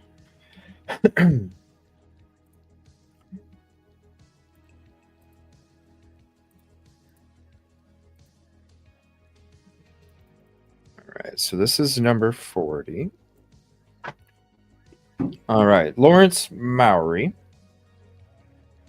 And on November 13th, 2022, I responded to 1122 King Road in Moscow, Idaho, in an attempt to interrogate the wireless router located at this residence. It does sound weird. Yeah, it does, doesn't it? To interrogate the wireless router. Tell me what you know. After speaking with Corporal Brett Payne, he informed me the wireless router and cable modem were located in the living room on the second floor. After arrival, I used an Ethernet cable to connect my laptop to the local area network ports on the back of the Spectrum Wi-Fi 6 router with the serial number. The router then provided my laptop with an IP address and gateway IP, which resolved to the router. I attempted to locate a web-based management portal for the device, but was prompted to download the Spectrum app and use the account username and password to access the device. I contacted Spectrum technical support and found this was the only way for the client to access the data on the device. I then called the Charter Law Enforcement Response Team and spoke with a representative and tried to ascertain if Charter Spectrum could retrieve data from the router via their diagnostic portal. After several days and phone calls to Charter, I spoke with TD, the manager of the Legal Response Operations Center, Dee stated her team was working on verifying if the router hardware was able to be accessed. Usually it can be, and it has like reports, and so you can kind of go back to different days and stuff too. On November 17th, 2022, I again called Charter and left a voicemail. Dee returned my call and stated her technicians were able to access and download the data from the router. However, they did not preserve the correct time. Are you freaking serious? They reserved the data, but they didn't reserve the right shit. I was told she would have her technicians retry and preserve the data. On November 17th, 2022, I again called Charter and left a voicemail for Dee. Received a call back from Dee who stated the technicians were able to retrieve the data for the time periods on September 14th to November 7th and November 11th and to November 14th. I was informed there was a problem with their cloud services, and that resulted in the data loss from November 8th to 10th. I informed Dee I would be applying for a warrant, requested the data with the legal process. Yeah, because StreamYard fucks up all the time. You can ask anybody throughout this country. From my training and experience, I know wireless routers, Wi-Fi routers allow wireless access, wireless devices, phones, tablets, laptops, etc., to connect to them for access to the internet or other devices on the local area network. During this process, after a device is successfully connected to the wireless router, a log of this connection and the specific MAC address of each device is kept on the device. If a user previously selected the connect automatically setting while connecting to the wireless router, which is a common default setting, the device will connect to the router automatically without any user input. These devices would have to be in close proximity of the router to be shown on the MAC address log. Let me see here. The data previously stored on the wireless router located at 1122 King Road and preserved by Charter Spectrum may show individual MAC addresses of devices connected to the device.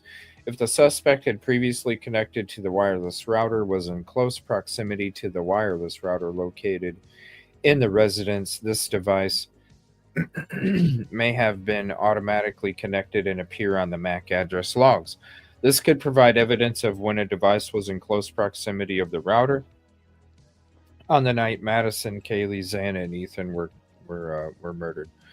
I requested the assistance of Latah County Prosecutor Office in applying for a warrant to serve on Charter for the data records preserved and stored at Charter Communications associated with the Spectrum wireless router with serial number and MAC, and Spectrum cable modem with MAC and serial number from the time frame of September 14th, 2022 to November 14th, 2022. On November 21st, 2022, I was granted a warrant for the data preserved by Charter and served the warrant at approximately 20:39 hours via email. On November 22nd, 2022, I received an email from M stating the files were ready to download via the Charter portal.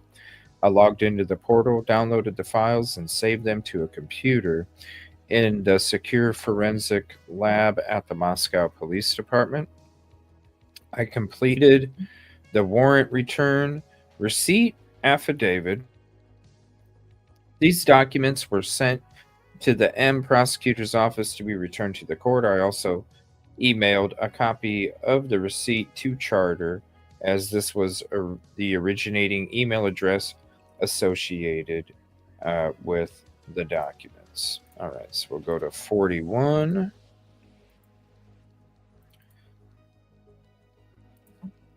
All right, we'll pull that up. I might have to. I was going to do a show tonight. I don't know if it's such a good idea because I think my voice is starting to. Do you want me to read for a little bit? I can read No, until it's fine. No, it's Sure. fine. We're almost done, and I know you have to do that stuff for your little guy. He's kind of demanding. Sorry. I should probably let's see, 41. Yeah, we're on 41. Okay. No, I mean there's a ton to go through. I'm trying to end on 50, and It would then be irritating not to end on 50. I understand that. end on end on 50, and then we can start the next section of it. In the meantime, why don't I do this real quick? Because I just have to add a couple more. 47, 48, 47. Let me just add these now. 48, 49, and 50. I mean, it'll probably honestly take, I'd say a week or less to go through all of these. And I'm still gonna. There's other cases of shows I want to kind of work on while I'm going through this stuff too, because I don't want to put that stuff on the back burner as well. I didn't anticipate all these documents, this amount, getting dropped this quick, So there was some other cases I wanted to get into this week before this dropped, but I want to go through. I don't want to just highlight certain ones. I want to go through every single freaking document, so literally can go back at any of these and refer to it back at any point. That's why I even did all the work to have all these layover number things, so it's easier for me or anybody to kind of scroll the thumbnail or the time bar, and you can kind of see it change from this one to this one to this one. All right. This is Lawrence Mowry again. On November 17th, 2022, JD was interviewed by Sergeant Mike Van Leuven from the Idaho State Police at the ISP District 1 office. At the time, he provided his phone to Sergeant Van Leuven, along with consent to search the phone. That phone is an iPhone XR with IMEI transported to the Coeur d'Alene Police Department Forensic Lab at blank in Coeur d'Alene, Idaho. I don't think it'd be too hard to find out their address. I don't know why that would be redacted, right? Where is the police department forensic lab in Coeur d'Alene 83815? Well, bam, there's the address. Simple as Google. It's like looking up Hardee's. I applied for and was granted a search warrant to access the contents of the iPhone. The phone was to be extracted by Detective Dustin Taylor, the Coeur d'Alene Police Department. Detective Mike Van Leuven had taken the phone to Dustin Taylor at the Computer Forensic Lab at Coeur d'Alene Police Department. I emailed a copy of the warrant to him at 4:43 in the afternoon on November 17th, 2022. On November 18th, 2022, while confirming Detective Taylor received the warrant, I was informed the phone was no longer at Coeur d'Alene Police Department. Idaho State Police Lieutenant Paul Berger picked up the phone from Taylor and delivered it to the Spokane County Sheriff's Office, where investigative analysis VJ received it. The data on the phone was forensically extracted at the location. On November 19th, 2022, Idaho State Police Detective Rich Alderson. That's a weird name. Rich Alderson. It's like a Bond. It's like, you'd be like, James Bond. Like, Bond sounds dramatic, right? Who are you? I'm Detective Rich Alderson. Whoa, that sounds heavy shit, man. No, but it sounds like it's two names in one or something. I'm Detective Rich Alderson. Whoa. That name needs to be in a movie sometime. Rich Alderson, where are you? You know, it needs to be Yeah, honestly, like he didn't even want to be a detective, but it sounded so right. He had to. Like, he wanted to be in K9 unit or something, and they were like, nope. It's Detective. you know what? I wonder if what's this other guy Van Leuven. I wonder if they're like some international all stars or something. Van Leuven and Rich Alderson on the scene, like they're British cops or something. All right, on November 21st, 2022, Detective Anderson of the Idaho State Police provided Sergeant Van Leuven with a USB drive containing the extraction. Sergeant Van Leuven then provided the USB drive to me. That would be Russian, right? Or is that French or Sweden? That's probably Swedish. Van Leuven? I think it's probably Dutch. Dutch? Yeah, because we Van speak Leuven. Like we Van speak Leuven. something very similar to Dutch here, and it looks kind of familiar to me. Would that be like an F then? Van Leuven? Like a loofah? It could be, yeah. Van Leuven. I need to. How do you pronounce? How do you know? I don't want to butcher it. How do you know the exact way to pronounce it? Van Leuven? Van Leuven?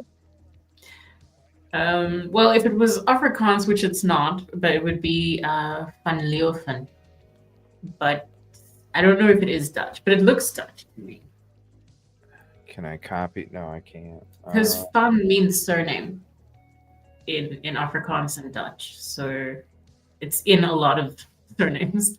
Let me see here. Van Leuven.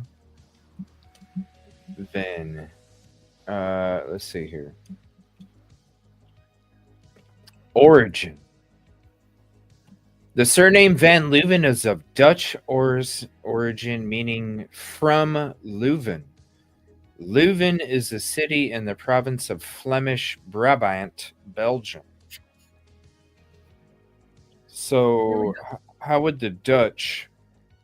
Van Leeuwen, probably. If it's similar to the way we speak here in South Africa, then yeah. Say that again.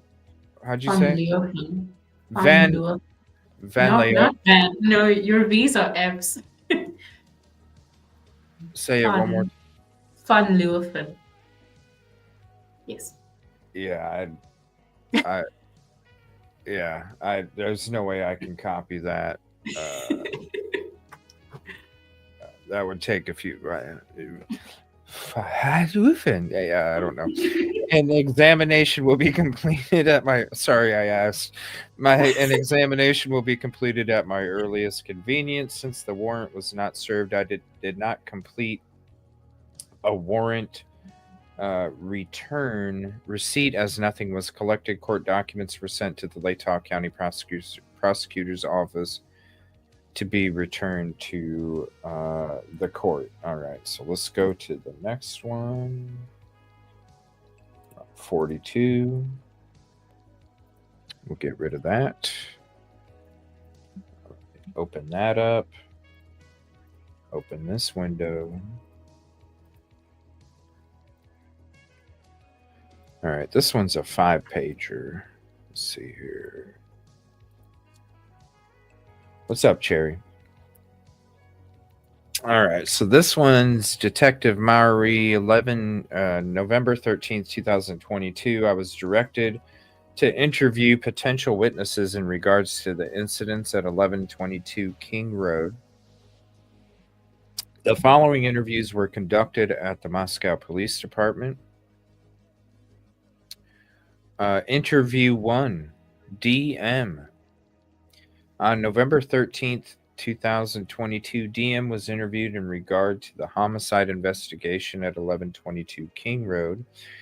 D said she was a resident of the house where the incident occurred. D said she was at a blank party at around 10:30 in the morning on 11/12/2022 where she was drinking. Dylan said she went to such and such house. D said she believed she arrived home between 12:30 in the morning to 1 o'clock in the morning on 11/13/2022. Dylan said she thought Bethany arrived home around at around 20 minutes after she arrived.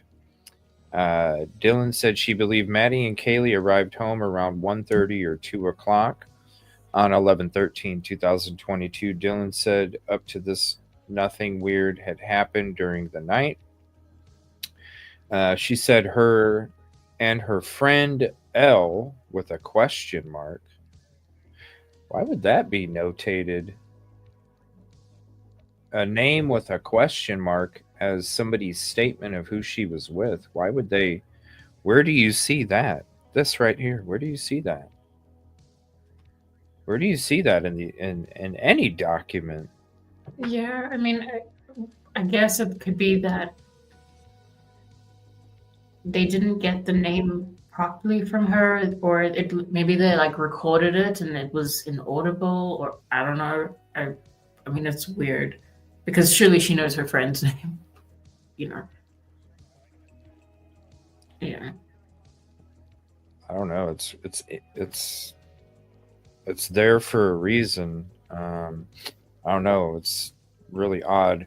D said that L lived at the blank house and B was her roommate at the residence. D said when Maddie, Mogan, and Kaylee Gonsalves came home from the corner club at the same time, everyone went to bed. Dylan was asked about the layout of her house. Dylan said Kaylee's room was directly above her room. Dylan said she lived on the second floor. Kaylee lived on the third floor. Dylan said Kaylee and Maddie both lived upstairs on the third floor in separate rooms. Dylan said Xana lived closest to the bathroom on the second floor. Bethany lived on the first floor. When asked about Murphy, Dylan said it was a dog owned in common between Kaylee and her ex-boyfriend Jack. She said there were no apparent issues between Kaylee and Jack. Dylan said Maddie had a boyfriend who was in Boise at the time of the incident. D indicated Xana was dating Ethan, who was in the room with her at the time of the incident. D did not know of anyone who would want to hurt Ethan. When she was asked if she saw any cars in the area that should not be there. She said no. I was not really looking at that. Dylan said she woke up around 4 in the morning on 11/13 where she could hear Kaylee and Murphy, the dog, dancing, which is weird because she was all on her phone during the 3 in the morning hour. So, okay, whatever. Let's downplay my importance of this situation. Dee said she knew it was Kaylee because she recognized her voice and could hear Murphy barking. So where do you get with, I thought a roommate was playing with the puppy? Yeah, now they were dancing. I don't know. Like, where do you get, I thought the roommate was playing with a puppy with Murphy. How do you even get that out of all this shit? Where she could hear Kaylee and Murphy. So that's what she's referring to. She woke up where she could hear Kaylee and Murphy, the dog, dancing. I'm assuming that's when the crime was taking place. But how you think she's fucking dancing at 4 in the fucking morning when that kind of sound's going on? You think she's slamming her feet on the fucking floor like that's dancing with your dog?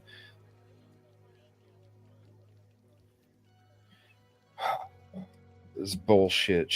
I'm sorry. You don't. Who in the hell? Never mind. Dylan said she knew it was Kaylee because she recognized her voice and could hear Murphy barking. Yeah, that's dancing, right? Dee said she heard Kaylee go upstairs and say there is someone here. So she heard Kaylee go upstairs? Yeah, this is all really different because, I mean, I think when Ann, I can't remember what hearing it was, where Ann Taylor was saying that Dylan was unreliable and that she was claiming to have heard somebody go up the stairs who couldn't have been going up the stairs because the crime had already started. And I think we thought that she was talking about Xana, but it seems like here she was saying Kaylee was going up the stairs, and we know Yeah. that Kaylee was, Yeah. one of the first attacked. So I think that's what Ann Taylor meant. when Or she was- maybe, yeah. or maybe, yeah, it would have to be. And thought she heard Kaylee run back down the stairs. Said Kaylee sounded scared when she made this statement. But the thing is crazy is because I knew it was Kaylee because I recognized her voice. So it's like, you recognized her voice. Well, obviously not that good enough because she wasn't where you are claiming she was at, And So this is the thing. Like, she's corroborating witness, right? So if she can't properly recognize traits of somebody she knows, how can you trust what she's saying about eyebrows and stuff? Because that's somebody she apparently doesn't even know. So, I mean, the next day it seemed like she was advising Officer Nunez that Haley was Xana as well. Like, they were mixed up. It seems like she had them mixed up for some reason. I mean, she wasn't credible from the start. No. Period. She would have been torn to shreds on that stand. Let me see. Dee said at this time she jumped up, locked the door because she did not know what else to do. Except call 911, right? She said she called out Kaylee's name and did not indicate if she got a response. So you're scared and you're hiding, but then you call out her name.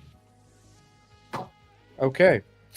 Dee said she then tried to call Kaylee, Xana, and Maddie on their phones. Dee was asked if she saw anyone come downstairs or heard anything. Dylan said, no, I don't even know how they got in. We're usually pretty good about locking the doors and never had problems before. It was just really random. When she asked again about the series of events, Dylan said she opened the door when she cried out to Kaylee, then closed the door because she was scared. Dee said she then opened the door again and heard who she thought was Kaylee, but could have been Xana crying in the bathroom. Dee said that they then heard a man's voice say, "It's okay, I'm going to help you." Dee said it was weird because the statement was not in a nice way and the voice was one she never heard before. Like, "Don't worry, I'm gonna help you." Dee said she called out Kaylee again and there was no crying after. She did not know what happened after that. Dee said she opened the door again and the guy is right there. Dee described the male as approximately her height, 5'10", or a few inches taller, not skinny but athletic. Dee said the suspect was wearing all black with masks that covered just his forehead and goes around his face. Dylan showed with her hands the mask exposed his nose but covered the mouth area. So that's changed as well, because she's also later said that it covered his nose, I think.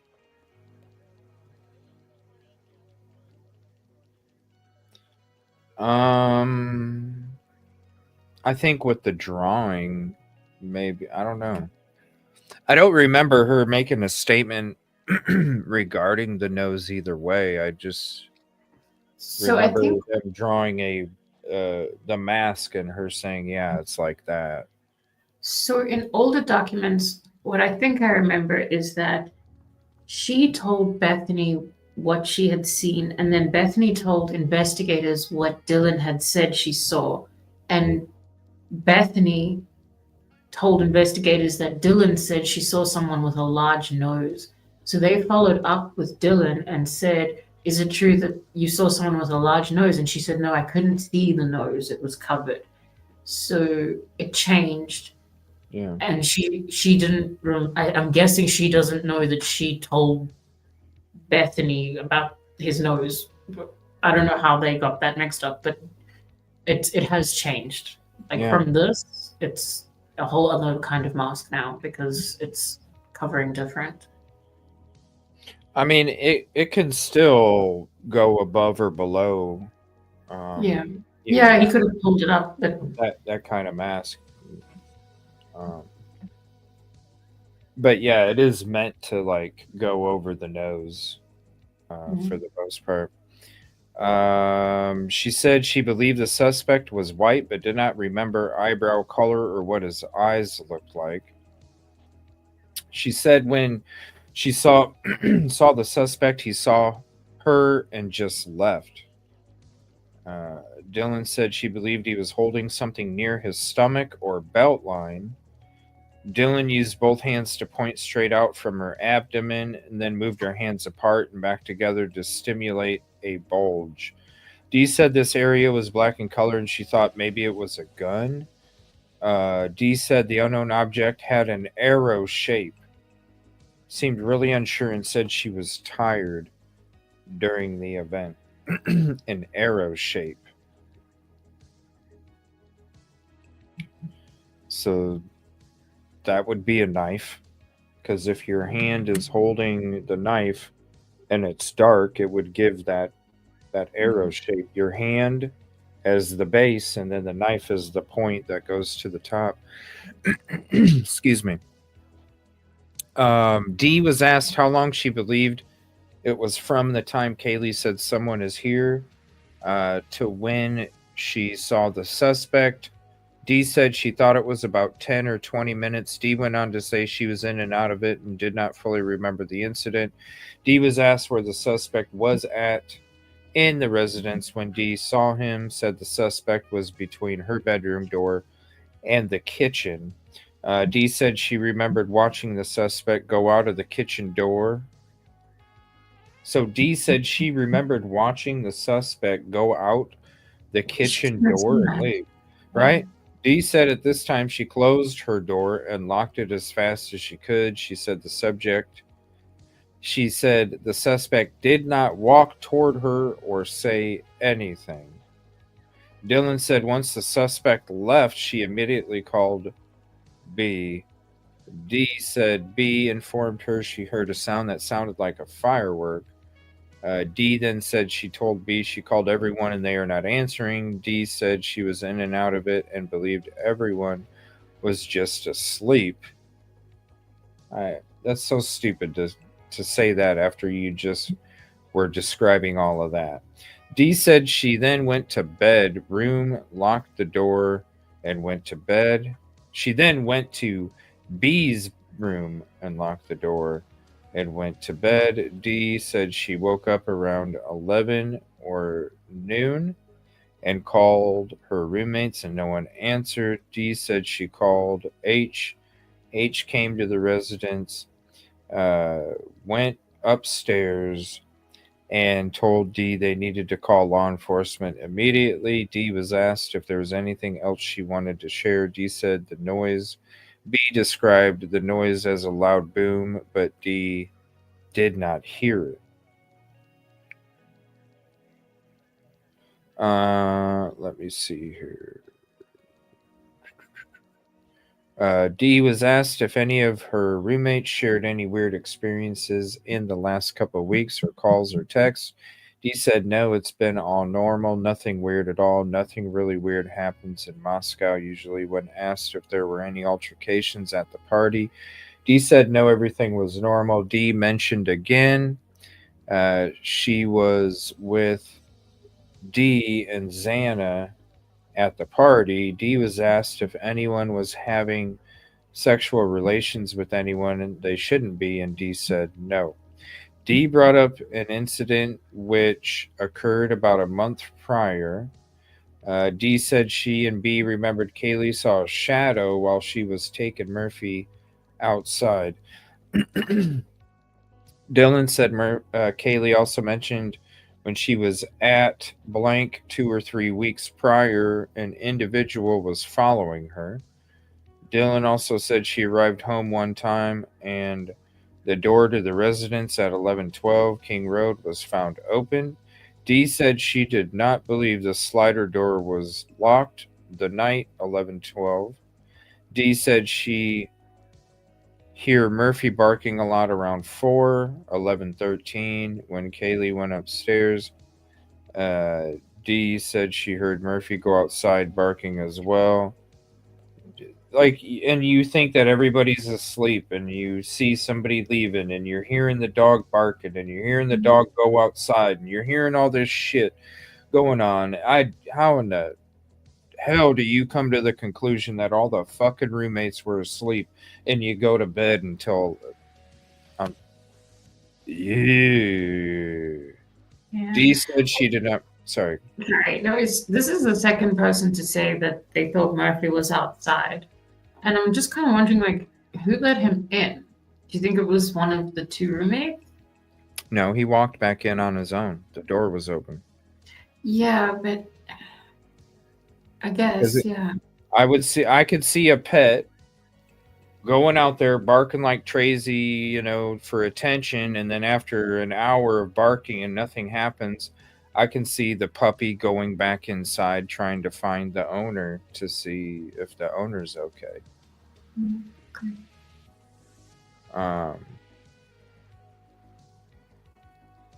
You know, because either the dog, like OJ's, Nicole Brown Simpson's dog, it did the same thing. It walked away like a block or two from the house, was barking like crazy.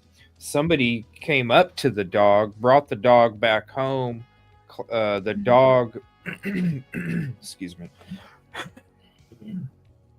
the dog led them back to the house. That's how they go. So I could definitely see the dog with the door being left open. It's running outside, barking, wanting attention. Nothing's happening. I could see it going back. Excuse me, going back inside. This is Hunter's interview.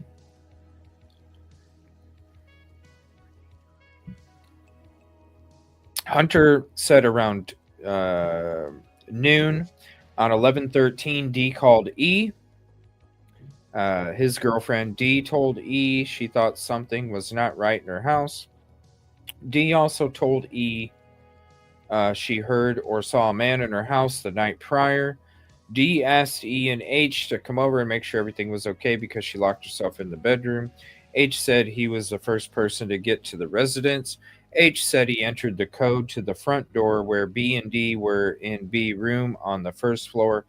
D and B were telling H they did not know what was going on.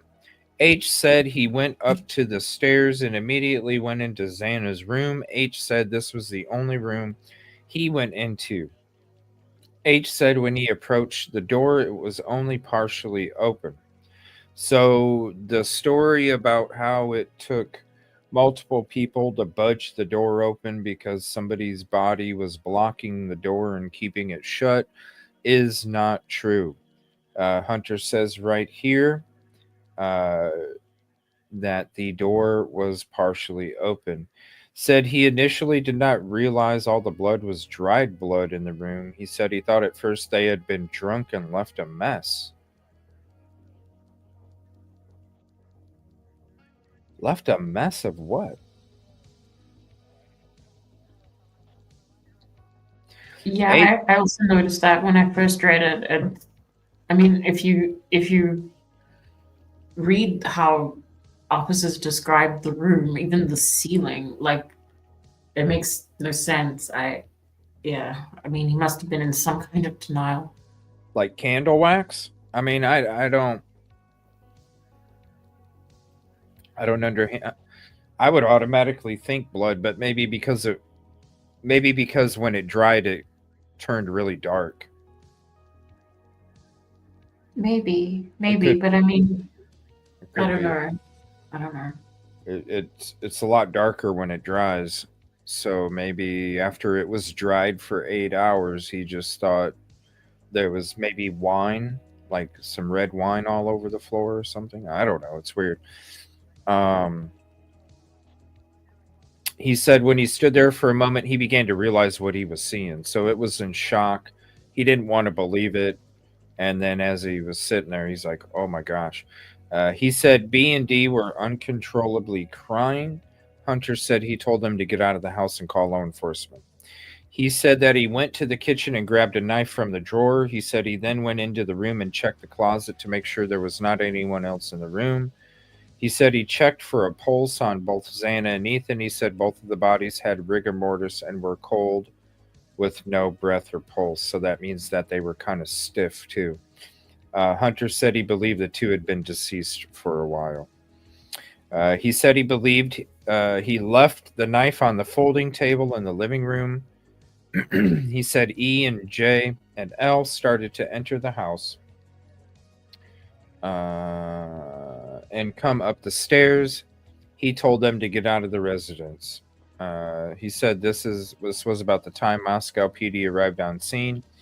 He said the officer told him to stay where he was at. He said he did not know if anyone else was upstairs, and he had not gone anywhere else in the house. He said he had trouble comprehending what he was seeing. He said he was not able. He said he was not at the blank party the night prior. He said him and Ethan were texting the night prior, 11:12 by phone. Said Ethan wanted him to come over, but H chose not to. H said he knew Ethan since fall of 2021. Man, all the people they were inviting over, and there was like 4 that didn't come that night. It's crazy how many more people could have been victims, or how many of them could have been saved because maybe one of those would have been able to take care of the perpetrator before he got to any more. H said he was in blank and Ethan was a member of blank. H indicated J and E were in the same sorority and were roommates. H said L, who was also present, was in the fraternity and was currently dating J. H said he and L stayed at the apartment with E and J the night of 11/12/22 and was asked when the last time he was at 11/12/22 King Road. H indicated he was last at the residence on 11/12 where he was pre-gaming for the Vandals football game. He said he got out of the residence around 1200 or 1 o'clock in the afternoon and left around 2:30 in the afternoon hours to go to a different party. He said last time E was at 11/22 King Road was Friday 11/11/22. He did not know of anyone who had issues with Ethan and Xana dating.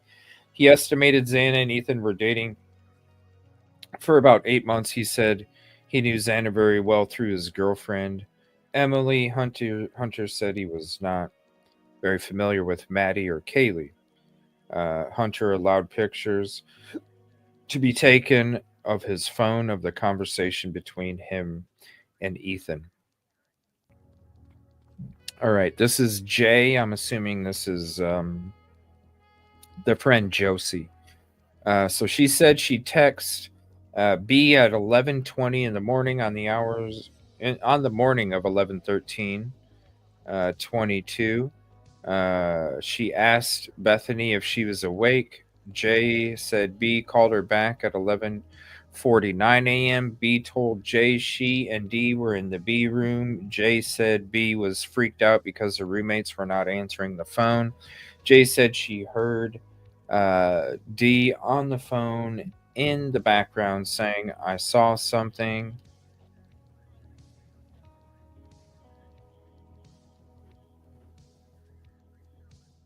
Sorry. Jay said B asked her to come over to 1122 King Road and pick her up. Jay said B texted her while she was driving there and said E and H were on the way as well. Jay said she arrived. MPD units were arriving as well. Jay said she did not go to the blank party but went to a different one instead. Jay said B and D came to this other party after she left.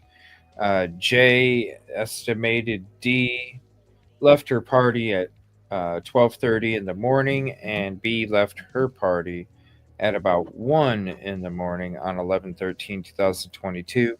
Josie said she was in blank with Dylan, L, B, and Xana. Jay said Xana and Maddie were both in blank, but they dropped out, and Kaylee was in blank but dropped as well. Is that a class or? I don't know. Maybe. Or sororities? No, I don't think they dropped sororities. They were in the same sorority the whole time. It says suspected. Because Kaylee was in the same sorority the whole time. She was still friends. In one of these other documents, it said that she was still really good friends and hung out with the same people as freshman, sophomore year. So I don't see her dropping her sorority. It has to be a class. I don't know. Wait, drop their respective sororities. What sorority are they? Was this in the very, very, very, very beginning then? Something. Because we just heard Kaylee, or one of the friends, say that Kaylee was still friends and hung out with everybody. Well, yeah, it says right here they left the sororities, and it says Kaylee did too, and that's what I'm confused about, because we already read documents stating that Kaylee was still with the same people she had been with since she started going to U of I. And that wasn't it. That was the King girls. You guys remember that comment about the King girls? Mm-hmm.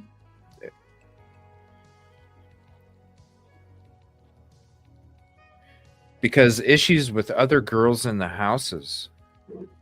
So Jay specifically cited, so Josie specifically cited. Okay, that makes sense typically because of the rules during and after COVID. Jay specifically cited girls on the executive board who tell other members what to do. Josie suspected this was what they did not like. So they're basically telling everybody what to do. I mean, isn't that what hierarchy is? Jay confirmed she, L, B, and D were still active members.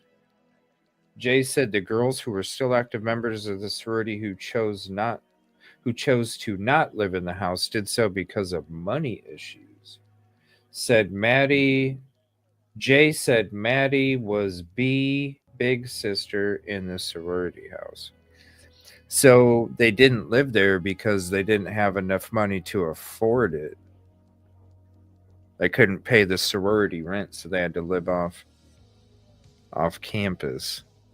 So this is saying that Maddie was still a part of it, but wait. Jay said D, L, B, and Xana. Jay said Xana and Maddie were both in blank, but who dropped out, and Kaylee was in but dropped out as well. So it must be Xana dropped out, Kaylee dropped out, Maddie stayed. Okay. And Dylan and Bethany were in there as well. So really it was Xana and Kaylee out of that whole group. Xana and Kaylee were the ones that bounced. Okay. That's weird. Why would some have a humongous issue where they're leaving and other friends continue to stay in it and continue to be in it until they're passing?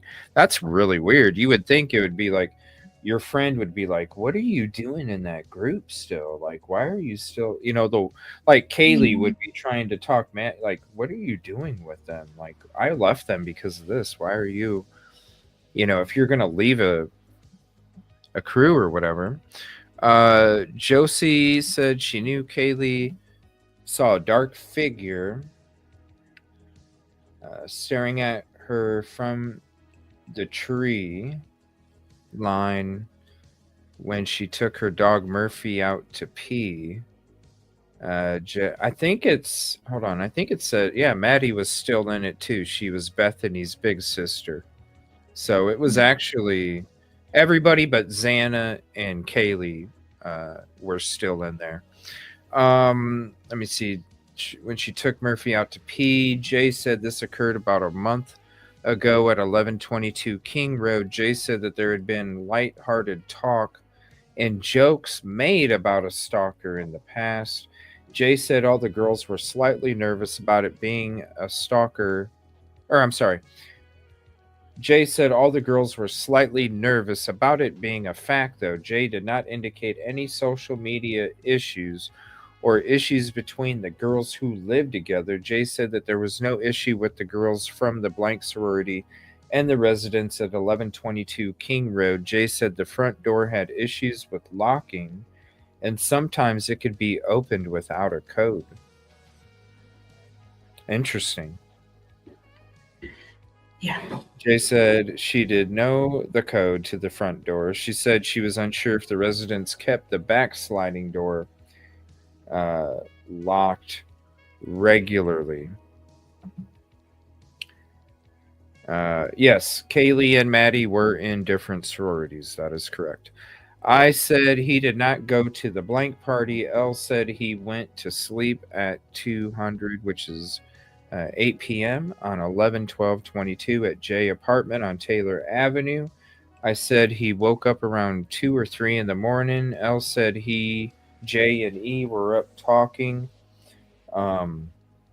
in the living room of the apartment until about 5 in the morning on 11/13. L indicated H was present but not awake during this time. L said they all went to bed at this time and woke up again around what he thought was 9 in the morning. I said H and E came into the room where he and J were. L said D had called E around 10 in the morning and sounded scared.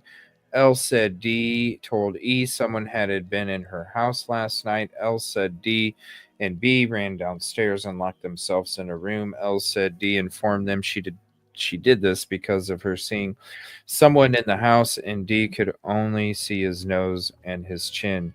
L said D was freaking out and wanted them to come over to 1122 King Road.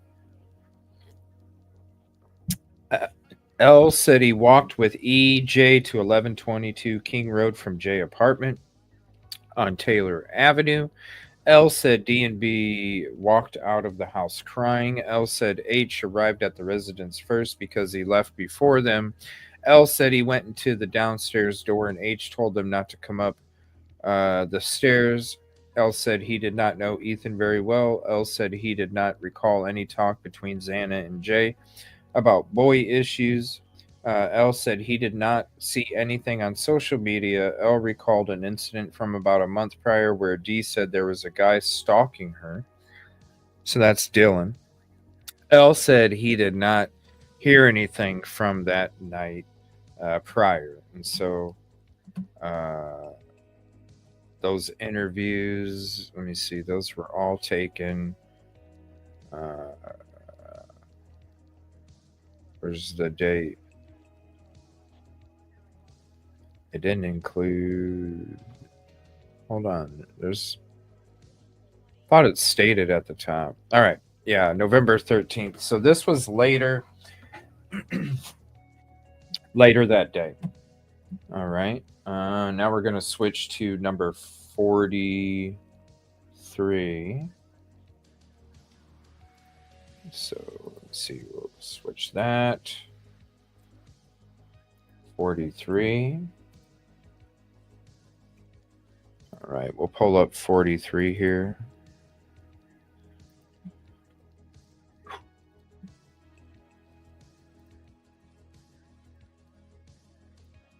All right, so here's the next one.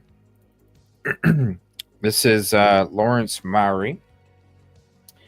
And it says, on November 29th, 2022, I found I had received 2 emails from Snapchat dated November 28th, 2022 at approximately 5 p.m. These emails provided links to download the data requested pursuant to the 2 warrants served on Snap on November 21st, 2022. The files were downloaded and saved on a computer located in the secure computer forensic lab located at the Moscow Police Department. In examining the files, I located the user ID who showed subscriber information, the redactions.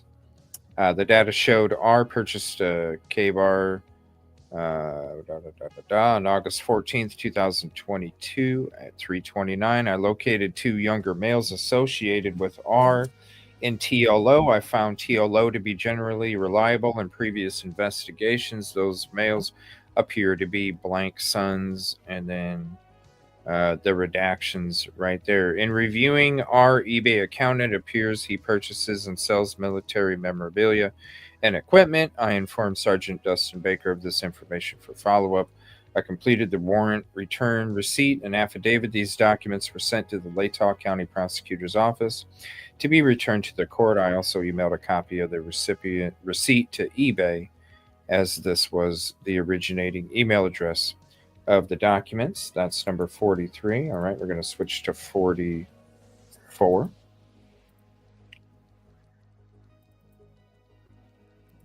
All right, and let's see, we'll open this window.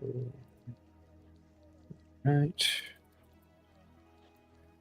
And Lawrence Maury, November 21st, 2022, I requested and regranted. And obviously, those are Jack, Dylan, and Bethany, as well as Kaylee. On November 21st, 2022, at approximately 6:27 p.m., I logged into the Snap Incorporated law enforcement portal located at that link and served the warrants. I received an email from Snapchat providing me with internal case IDs. On November 28th, 2022, Snap Incorporated sent 2 emails stating the files were ready to download. On November 29th, 2022, I logged into the portal and downloaded the files provided pursuant to the warrant. These files were downloaded to a computer in the second computer forensic lab at the Moscow Police Department. An examination of the data will be conducted at my earliest convenience. I completed the warrant, return, receipt, and affidavit. These documents were sent to the Latah County Prosecutor's Office to be returned to the court. I also emailed a copy of the receipt to Snap, as this was the originating email address associated with the documents. All right, now we're going to go to number 45.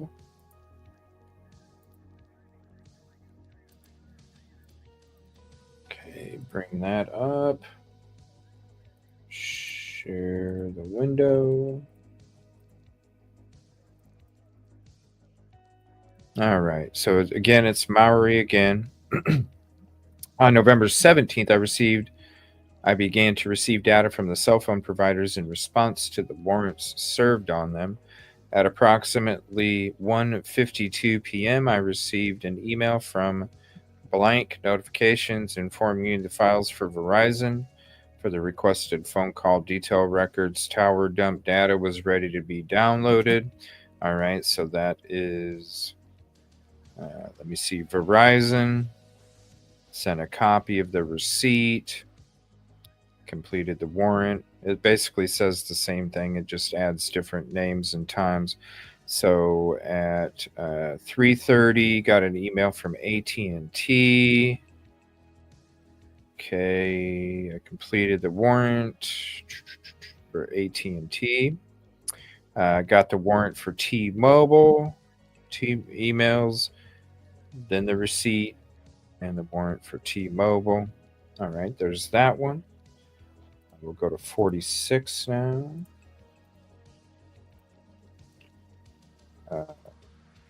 Oops, there we go. Go to 46 now.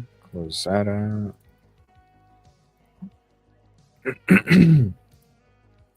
Open this window. All right. Lawrence Maury again. On November 26, 2022, I requested and was granted an amended T-Mobile tower dump, include devices within a 2-mile radius, and the original warrant included only 0.5 miles. Okay. So they expanded the search on November 26, 2022. The warrant was served to T-Mobile. Files were transferred. Documents sent over. All right, we'll go to 47.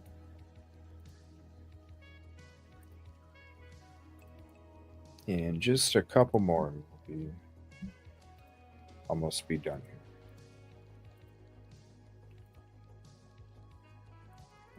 And I should be back tomorrow.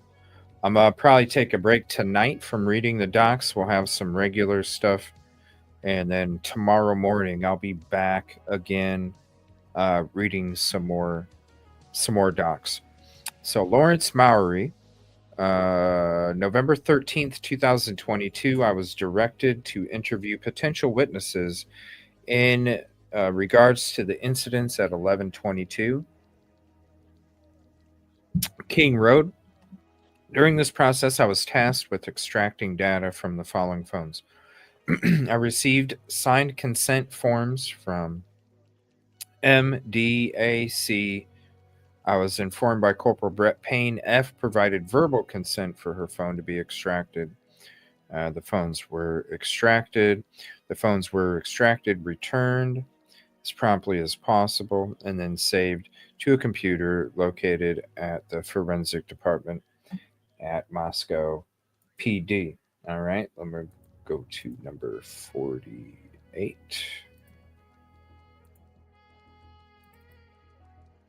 We got 48 up on the screen. That's good there. Let's pull up that and share this window.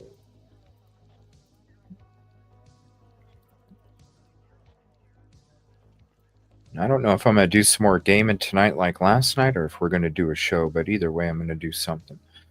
And by the way, if you're not subbed at the lounge, and it's the new, not the lounge, it's the new lounge, the TV channel that I have. It's the new channel. If it's going to let me do that. All right. This is the new channel. If you want to come, it's just the new lounge. We got hit too many times at the other place, and it's pretty much one little hand smack away from being removed forever. So I had to make another lounge channel. So that is the lounge channel. If you want to sub up, you can hang out with us over there sometime. I was there last night, deleted that stream just because the audio wasn't there, but I'll either be there or over here tonight. I'm usually either over there or over here. On 11/30/22, I assisted the FBI with removing the center stacks from Ethan Chapin's Ford Explorer.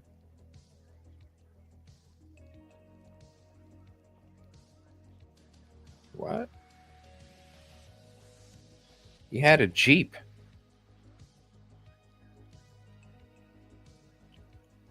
He had a Jeep. What? Where is this?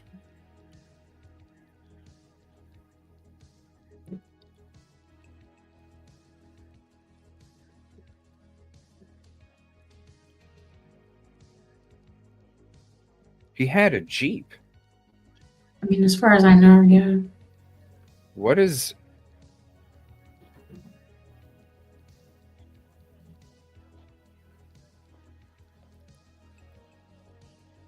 I don't know. That's weird, right? That's all it says for that one. All right, let's go to 49. Ford Explorer. I don't even remember seeing a Ford Explorer in the parking lot. The only Explorer is the cop SUV. I don't remember seeing a Ford Explorer at all. There was Range Rover, the Jeep, and then it was cars, not an SUV. So I don't know. That's really weird. All right. This is 49. All right. iCloud warrant on November 18th, 2022. I applied and was granted warrants for the iCloud accounts with the following. And then there's that iCloud account, and Kaylee's. All the different ones. The warrants were served on November 21st. Received an email from Apple, Yahoo, Turn those in.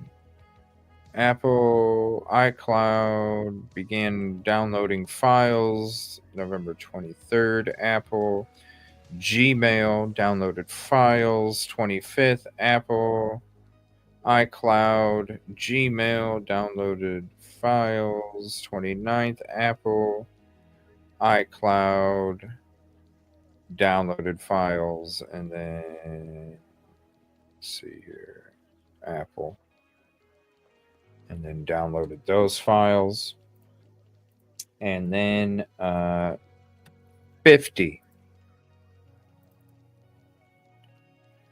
All right, we'll pull this one up.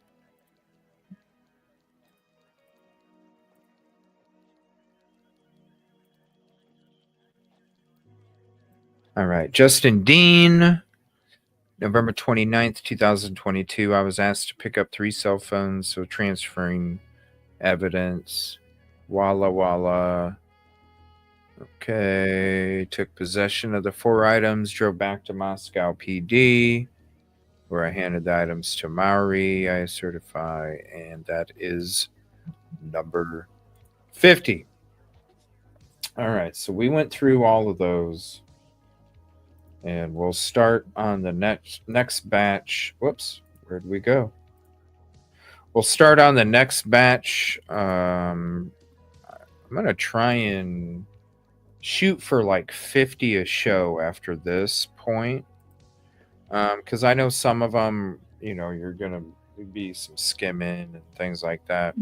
So I'm going to try and shoot for 50 for each episode after this. And I think we'll be able to do that. But man, a lot of interesting stuff, especially about that left foot and the left foot only. Yeah, I'll do some research on that as well. I'll see if I can find someone to ask. But I don't know. That is really weird. I don't know. Yeah.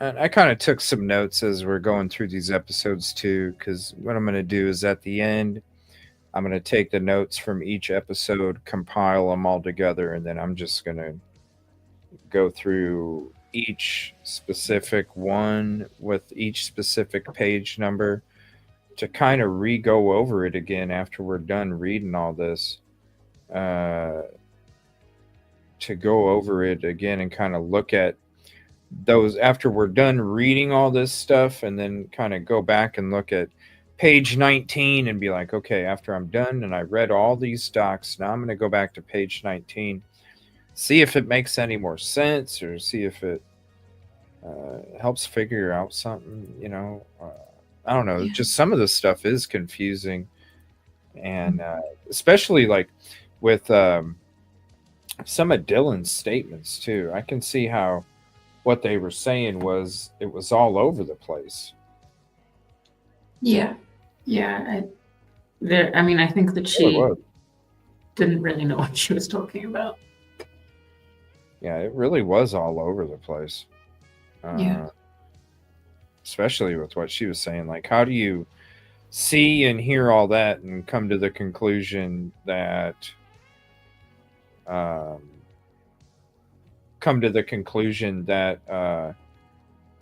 they all went to sleep? Like, how in the hell? How do you even come to that conclusion? So I don't know, it's just weird. But like I said, I'm gonna be doing the document reads pretty much during the daytime, the mornings.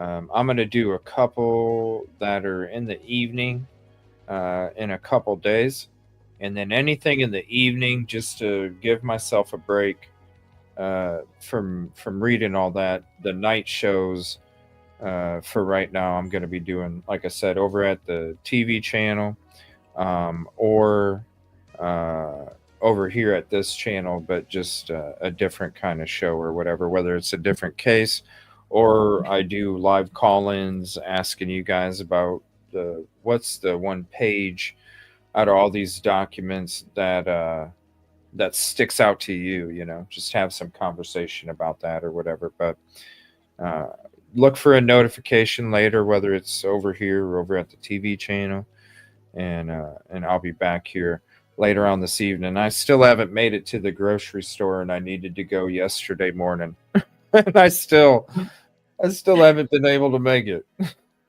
So fingers crossed, I can make it here shortly. Good luck. Yeah, thank you. I appreciate it. Thank you, guys. Thank you, Rosie, again. I appreciate you hanging out, and fingers crossed for the kitty as always. And we will see you on the next live. Love you guys. Bye, everyone. Bye.